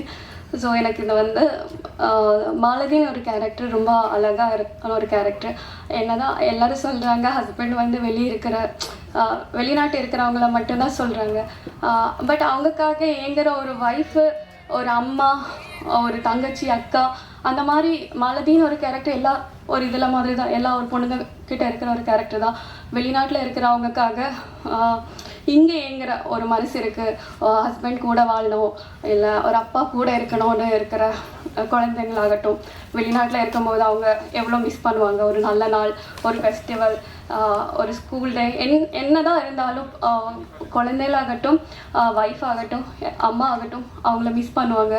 ஸோ அதோட ஒரு இது எனக்கு வந்து என்னால் முடிஞ்ச அளவுக்கு பெட்டராக நான் பண்ணியிருக்கேன். ப்ரெஸ் நண்பர்களுக்கும் மாலை வணக்கம்.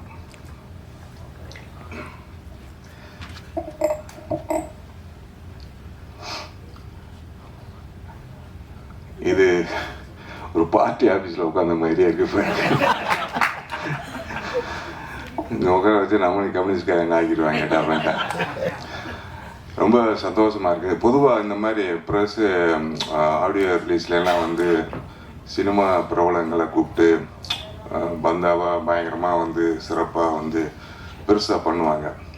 ஆனால் இது வந்து ஒரு அதில் மாறுபட்டு உழைப்பாளர்களுக்காகவே உழைக்கின்ற ஒரு இயக்கத்தில் தலைவரை கூப்பிட்டு வந்து இந்த மேடையில் வந்து அலங்காரம் பண்ணி வச்சிருக்கு. ரொம்ப சந்தோஷமாக இருக்குது. அவர் மூலிமா வந்து இந்த ஆடியோ ஃபங்க்ஷனுக்கு ரொம்ப பெருமையாக இருக்குது. இது புதுசாகத்தே இருக்குது. அப்புறம் வந்து என்னுடைய நண்பர் இந்த யூனிட்டை பற்றி எனக்கு ஒன்றுமே தெரியாது. திடீர்னு வந்து என்னுடைய நண்பர் சிங்கப்பூர் துரராஜ் வந்து இந்த ஃபங்க்ஷனில் கலந்துக்கிறேன் அப்படின்னு சொன்னார். யாரை பற்றினா எனக்கு ஒன்றுமே தெரியாதப்பா அப்படின்னேன். அதுக்கப்புறம் என்ன இது உழைப்பாளர் தினம்னு சொல்லிட்டு பேர் வச்சுருக்கீங்க அப்படின்னு. இப்போ இருக்க சினிமாவில் ஃபுல்லாக கம்ப்ளீட்டாக வந்து காதலுக்குன்னு ஏதோ ஒரு பேர் வைக்கிறான், ஃபைட்டுக்கு ஒரு பேர் வைக்கிறான், அங்கே இல்லைங்கிறான், அதுங்கிறான், ஏதோ ஒன்று பேர் வச்சுட்டு வந்து கதைக்கும் டைட்டுக்கும் சம்மந்தமாக படத்தை எடுத்து ஓட்டிடுறானுங்க. நீ என்ன கட்டுரையில் எழுதுகிற தலைப்பு மாதிரி உழைப்பாளர் தினம்னு சொல்லிட்டு பேர் வச்சுக்கிட்டு படம் பண்ணுறீங்க அப்படின்னு சொல்லி கேட்டேன். அதோட லைன் வந்து என்கிட்ட சொன்னோன்னா ரொம்ப மனசு ரொம்ப பாதிச்சிருச்சு. ஆடு ஜீவிதம் மாதிரி வந்து இங்கேருந்து வந்து நம்ம குடும்பத்துக்காகவும் அக்கா தங்கச்சி படிப்புக்காகவும் காதலில் ஒரு பொண்ணை காதலிச்சு அந்த காதல் வந்து நிறைவேறதுக்காக வந்து கஷ்டப்பட்டு அது பணம் சம்பாரித்து அந்த பிள்ளைய வந்து கைப்பிடிக்கணுங்கிறதுக்காகவும் நமக்காக ஒரு கனவு வீடு கட்டுறதுக்காகவும் அப்படின்னு சொல்லி ஜென்ரலாக நம்ம போகும்போது வந்து இப்போ அரேபியா, சவுதி அரேபியா, பாலைவனம் அது மாதிரி அது நம்மளுக்கு போனோன்னா அங்கே வந்து வேறு வேலைக்கு கூப்பிட்டு போய் அங்கே வந்து ஆடு மேய்க்கவோ ஒட்டகத்தை மேய்க்கவோ இல்லைன்னா கக்கு செலவோ விட்டுருவாங்க.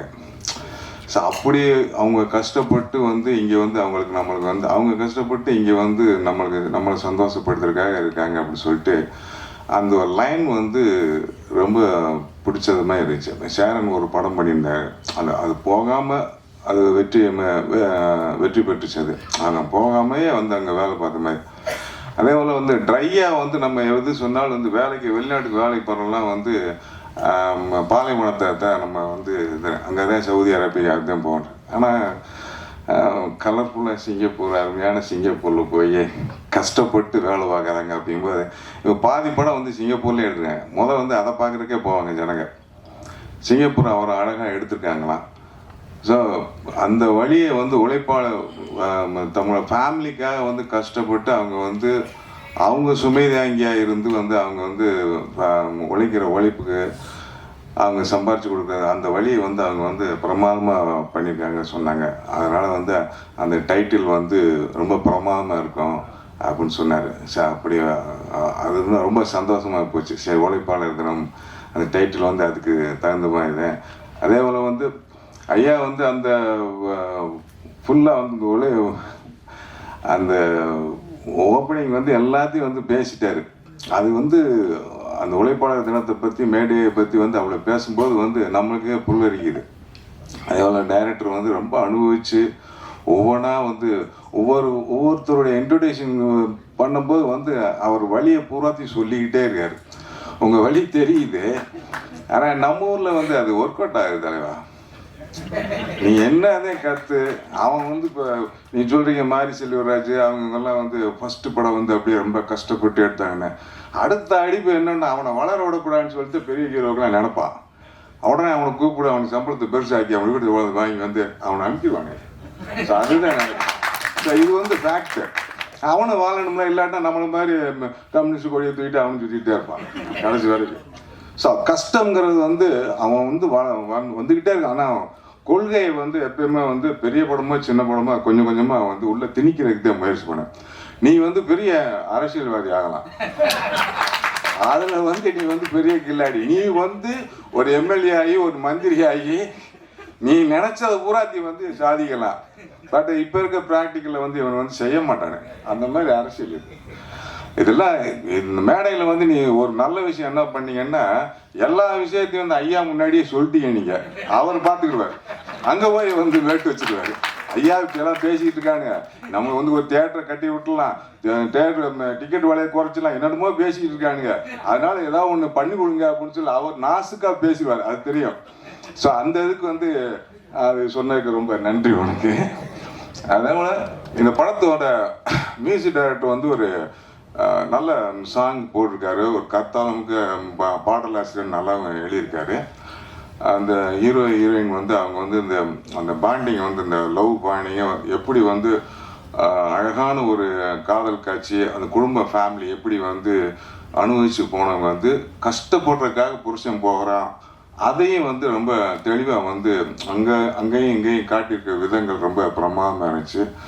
ஸோ இந்த உழைப்பாளர் தினத்தில் வந்து இந்த படத்தில் இந்த யூனிட்டில் உழைச்ச அத்தனை உழைப்பாளர் டெக்னீஷியனுக்கு எல்லாத்துக்கும் வாழ்த்துக்கள் தெரிவிச்சுக்கிறேன். இந்த சின்ன படம் பெரிய படம் இப்போ வந்து சின்ன படம் தாங்க நல்லா ஓடுது. பெரிய படம் வந்து 200 கோடி 300 கோடி எடுத்தால் கூட வந்து அது வந்ததுக்கும் போனதுக்கு தான் ப்ரொடியூசரை தான் வேதனை போடுறாங்க, தவிர நடிகர்கள் வந்து வாழ்ந்துட்டு இருக்காங்க, அவ்வளோதான். ஸோ அதனால் நீங்கள் கவலைப்படாதீங்க. சின்ன படங்கள் இப்போ வந்து லேட்டஸ்ட்டாக சின்ன படங்கள் பூரா வந்து 5 ரூபாய்க்கு எடுத்த படம் 50 கோடி ரூபாய்க்கு ஓடுது, 10 ரூபாய்க்கு எடுத்த படம் வந்து 100 கோடி ரூபாய்க்கு ஓடுது. வெளிமாநிலத்தில் இருக்க படம் கூட நல்லா ரசிக்கிறாங்க சின்ன படத்தை கூட. அதனால் நீங்கள் தைரியமாக இந்த உழைப்பாளர் தின படம் வந்து மிகப்பெரிய வெற்றி அடையும் என்று கூறிக்கொண்டு வாழ்த்துங்க. மேடையில் அமர்ந்திருக்கும் ஐயா, ரொம்பலாம் பேச தெரியாது, மனசில் தோணுதை சொல்கிறேன். இந்த மேடையில் வந்திருக்கதை ரொம்ப பெருமையாக நினைக்கிறேன். நீங்கள் இந்த மேடைக்கு வருவீங்க எனக்கு நேற்று தான் தெரியும். அதில் அந்த மேடையில் ஒரு மிக மகிழ்ச்சியாக ஒரு மிக சிறந்த பெரிய தலைவர், ரொம்ப பெருமையாக நான் ஃபீல் பண்ணுறேன். என்னுடைய இயக்குனர் ராஜகோபால் சாருக்கும் ரொம்ப நன்றி. இந்த மேடைக்கு வந்ததுக்கு சிங்கப்பூர் துறைராஜ் ஒரு காரணமாக இருந்தாலும் அது அவருக்கு ஒரு மிக்க நன்றியை சொல்லிக்கிறேன். இந்த மேடை மிக சிறப்பான ஒரு மேடையாக ரொம்ப மகிழ்ச்சியான ஒரு மேடையாக, ரொம்ப புத்துணர்ச்சியான மேடையாக, அறிவு சார்ந்த மேடையாக நான் அதை பார்க்குறேன். சந்தோஷ் சார் டைரக்டர் சொன்ன எந்த ஒரு பாயிண்ட்லேயுமே நான் இல்லை. அதில் நான் முதல் சொல்லிக்கிறேன். நான் ஒரு தயாரிப்பாளனாக 5 படம் பண்ணியிருக்கேன். ஒரு எக்ஸிக்யூட்டிவ் ப்ரொடியூசர் கம் தயாரிப்பாளராக ஒரு 5 படம் பண்ணியிருக்கேன். என்னோடய கடைசி படம் வந்து 96. அதுக்கப்புறம் நாடோடிகள் 2ன்னு ஒரு படத்தை வந்து நான் தமிழ்நாடு ரைட்ஸ் வாங்கி பண்ணேன். அந்த படத்தை மொத்தம் கதையை கேட்காம பண்ண படம். அந்த படம் ஓடல. நான் வந்து சென்னைக்கு வந்து ஒரு 20 வயசுலேயே சின்னதாக ரெப்ரஸன்டேட்டிவாக இருந்து, சாதாரணமாக இருந்து, ஒரு சின்ன படங்களை விலைக்கு வாங்கி பார்த்து டிஸ்ட்ரிபியூஷன், இங்கிலீஷ் படங்கள் இப்படி படிப்படியாக வந்து டிஸ்ட்ரிபியூட்டராக இருந்து, சேதுன்னு ஒரு படத்தை நார்த் சவுத் டிஸ்ட்ரிபியூஷன் பண்ணிவிட்டு அப்படியே வளர்ந்து, அப்படியே வந்து ஒரு டிஸ்ட்ரிபியூட்டராக இருக்கும்போதே நம்ம ஒரு படத்தை கணிக்கிறோம், ஒரு தயாரிப்பாளராக வரலாமேன்னு சொல்லி தயாரிப்பாளராக வந்து ஃபஸ்ட்டு படம் கலாபக்காதலர். அந்த படத்துக்கு நான் எக்ஸிக்யூட்டிவ் ப்ரொடியூசர் தான்.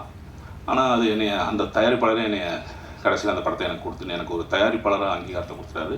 நான் அப்படி நான் இருக்க மாட்டேன்னு சொல்லி அப்புறம் திருப்பி எக்ஸிக்யூட்டிவ் ப்ரொடியூசராக ஒரு 4 படம் பண்ணேன். கடைசி படம் அதில் சில்லுன்னு ஒரு சந்திப்பு. இப்படி கொஞ்சம் கொஞ்சமாக வளர்ந்தேன். அதுக்கப்புறம் ஃபஸ்ட்டு படம் என்னுடைய இண்டிவிஜுவலாக ரொம்ப சினிமாவை விட்டே நான் சில்லுன்னு ஒரு சந்திப்பு, விமல், ஓவியா இவங்கெல்லாம் நடித்து ஒரு படம் பண்ணேன். அந்த படத்தோட என்னோடய டோட்டல் கேரியரும் காலி. அது வந்து ஒரு புதிய இயக்குனர் தான். நான் பண்ண 10 இயக்குனரில் 8 இயக்குனர் புதிய இயக்குனர் தான். அதில் மியூசிக் டைரக்டர், புதிய மியூசிக் டைரக்டர் கிட்டத்தட்ட ஒரு 6 புதிய மியூசிக் டைரக்டர் தான். என்னோடய முதல் வெற்றி படம் ரோமியோ ஜூலியட். அது வந்து ஒரு புதிய டைரக்டர் தான். அதில் வந்து மற்றவங்களாம் ஒரு சிலர்லாம் வந்து புதியவர்கள் தான். என்னுடைய எல்லா படங்களையுமே மேக்ஸிமம் புதியவர்கள் தான்.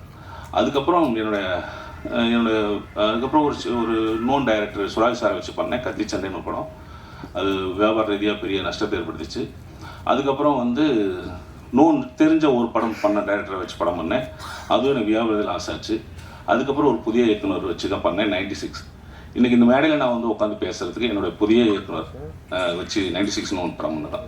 ஸோ இப்படி நான் புதிய இயக்குனர்களை வச்சு ஏன் பண்ணேன் அப்படின்னு கேட்டால், எனக்கு வந்து நான் வந்து ஆரம்பத்தில் சினிமாவில் வந்து பல கம்பெனியில் பல மணி நேரம் காத்திருந்து ஒவ்வொரு பிஸ்னஸும் ஒவ்வொரு இதெல்லாம் பண்ணி நான் கொஞ்சம் அட்வர்டைஸிங்லாம் இருந்தேன். அதெல்லாம் பண்ணும்போது அதை பார்க்கும்போது நம்ம ஆஃபீஸில் யாரும் வந்து உட்காரக்கூடாது, நம்ம வந்து ஒரு புதிய இயக்குனரில் உருவாக்கணும், புதிய டெக்னீஷியனை உருவாக்கணுன்ட்டு நிறைய பேர்த்த உருவாக்கியிருக்கேன். ஒரு சிலர் மிக சிறந்த இடத்துல இருக்காங்க, ஒரு சிலர் மிக சிறந்த இடத்துக்கு வரல. இங்கே வந்து இதெல்லாம் எதுக்கு சொல்லிட்டுன்னா, இந்த ஃபங்க்ஷனுக்கு நான் இதெல்லாம் அப்படி என்னோடய லைஃப் முடிஞ்சிச்சு. இந்த ஃபங்க்ஷனில் நான் வந்து நிறைய விஷயங்கள் வந்து ப்ராக்டிக்கலாக பார்க்குறேன். இந்த ஃபங்க்ஷனில் நான் வர்றதுக்கு காரணம் வந்து உழைப்பாளர் தினம் அப்படின்னு ஒரு மிகச்சிறந்த ஒரு ராஜ்கோபால் சொன்ன மாதிரி மிகச்சிறந்த டைட்டில் கிடையாது. இது ஒரு வியாபாரம். இது இங்கே இருக்கிறதுக்கு வந்து இப்படி ஒவ்வொன்றையும் நம்ம கற்றுக்கிட்டு இந்த சில தவறுலாம் இருக்குது. நான் பேசும்போது தப்பாக நினச்சிக்கிறீங்க, ஏன்னா அவ்வளோ கண்டினியூவாக அவ்வளோ கிளாரிட்டியெல்லாம் பேச தெரியாது. நான் இருக்கிற உணர்வை சொல்லிடுறேன்.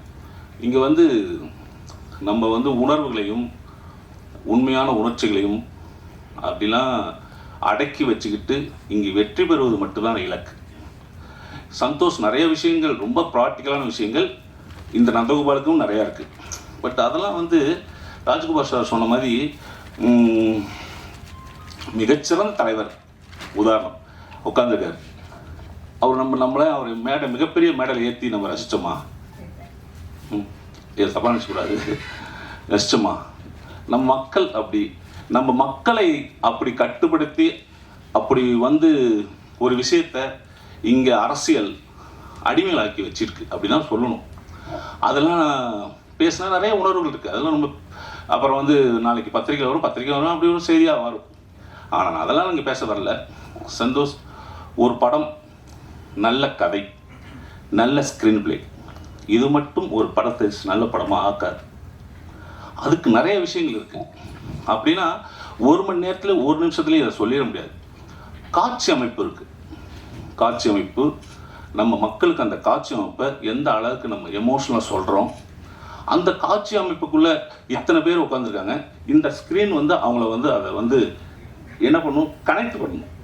ஸோ இந்த கனெக்ட் பண்ணுறதுக்கு என்ன இருக்குது, அந்த இயக்குனருக்குள்ள உள்ளுக்குள்ளே இருக்கிற உணர்வு. ஸோ இங்கே அதை தான் நம்ம பார்த்து, நீங்கள் டூ லேட்னு ஒரு படம் பண்ணியிருக்கீங்கன்னு நினைக்கிறேன். நீங்கள் சிறந்த படமும் பண்ண முடியும், டெஃபினட்டாக பண்ண முடியும். ஏன்னா ஏன்னு கேட்டிங்கன்னா, அந்த உணர்வு ரீதியான ஒரு மனுஷனுக்கு அந்த உணர்வை வந்து வெளிப்படுத்துகிற காட்சி அமைப்பு நம்ம வெறுமனே அதை ஓப்பனாக ஒரு விஷயத்த ஆடியன்ஸுக்கு சொல்ல சொல்ல அது இங்கே திகட்டிடும். அது வந்து ரொம்ப சுவாரஸ்யமாக இனிமையாக சொல்லணும். கண்டிப்பாக அந்த மாதிரி சொல்லுங்கள். சொல்லிட்டு வெற்றி பெறுங்க, ஃபஸ்ட்டு வெற்றி பெற்றுங்க. சந்தோஷம்னா இங்கே சினிமா பத்திரிக்கையாளருக்கு எல்லாத்துக்கும் தெரியணும், இந்த மேடையில் இருக்கணும் எல்லாத்துக்கும் தெரியும் போது ஒரு விஷயத்தை நீங்கள் சொல்லுங்கள், ரொம்ப வேகமாக போய் சேரும். வேகமாக போய் சேரும்போது என்ன ஆகிடுவீங்க கேட்டிங்கன்னா, நீங்கள் சொல்ல வேண்டிய விஷயம் எல்லாம் பக்காவாக தெரிஞ்சுட்டீங்க, வெற்றி அடைஞ்சிட்டு எல்லாம் தெரிஞ்சுட்டீங்கல்ல, அதுக்கப்புறம் என்ன ஆகும் தோணிங்கன்னா, உங்களுக்கு ஒரு மேடை தேவைப்படும். அங்கே நீங்கள் வேற ஒரு ரூட் ஆகிடுவீங்க. அந்த மாதிரி மக்கள் தான் இங்கே மாறிடுறாங்க. இங்கே ஒரு நல்ல ஸ்டேஜ் கிடச்ச போது, ஒரு ஷீட்டு கிடச்ச பிறகு, ஒரு இடம் கிடச்ச பிறகு அவங்க வேறு மாதிரி ஆகிடுறாங்க.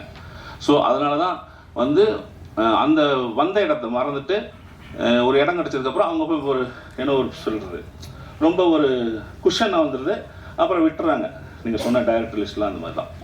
அப்புறம் பத்திரிகை நண்பர்களுக்கு ரொம்ப வேண்டிக் கொள்கிறேன். இங்கே நிறைய செய்தி சொல்லியிருக்காங்க. இந்த உழைப்பாளர் தினர் வந்து நீங்கள் எனக்கு என்ன பண்ணுவீங்க, கண்டிப்பாக பத்திரிகை நண்பர்கள் நாளைக்கு ஒரு செய்தி போடுவீங்க, அவ்வளோதான். தயவுசெய்து வந்தோன்னா இங்கே ரொம்ப கம்மியாக தான் வந்திருக்காங்க. ஒரு 30-40 பேர் தான் வந்திருக்காங்க. கிட்டத்தட்ட 350 பேர் இருக்காங்க. இந்த செய்தியை ஒரு 2 நாளைக்கு ஒரு தாட்டி உழைப்பாளர் தினத்தை பற்றி போட்டிங்கன்னா ஆனால் அது உங்களுக்கு வந்து உங்களோட கமர்ஷியல் எலிமெண்ட்டுக்காக அது இருக்காது. நீங்கள் தான் அதை உருவாக்கிக்கணும். நீங்கள் தான் அதுக்கு வந்து ஒரு கோர்வுப்படுத்து இந்த படத்தை வந்து செய்தியை வந்து ஒரு 4-5 தாட்டி 6-7 தாட்டி போடுங்க. இந்த படம் வெற்றி பெறதுக்கு அது மிக என்ன சொல்கிறது, உறுதுணையாக இருக்கும். ரொம்ப நன்றி, மகிழ்ச்சி. ஆனால் தயாரிப்பாளர்களுக்கும் இங்கே நடிச்சிருக்கும் நடிகர்களுக்கும் மியூசிக் டைரக்டரு, சிங்கப்பூர் லிரிக்ஸ் ரைட்டர்லாம் ரொம்ப பிரமாதமாக பேசினார். ரொம்ப மகிழ்ச்சி. இந்த மேடைக்கு என்னை அழைத்ததுக்கு வந்ததுக்கு நான் மிக்க நன்றி. ரொம்ப மகிழ்ச்சி. நானும் இங்கே வந்து சில விஷயங்களை கற்றுக்கிட்டேன்னு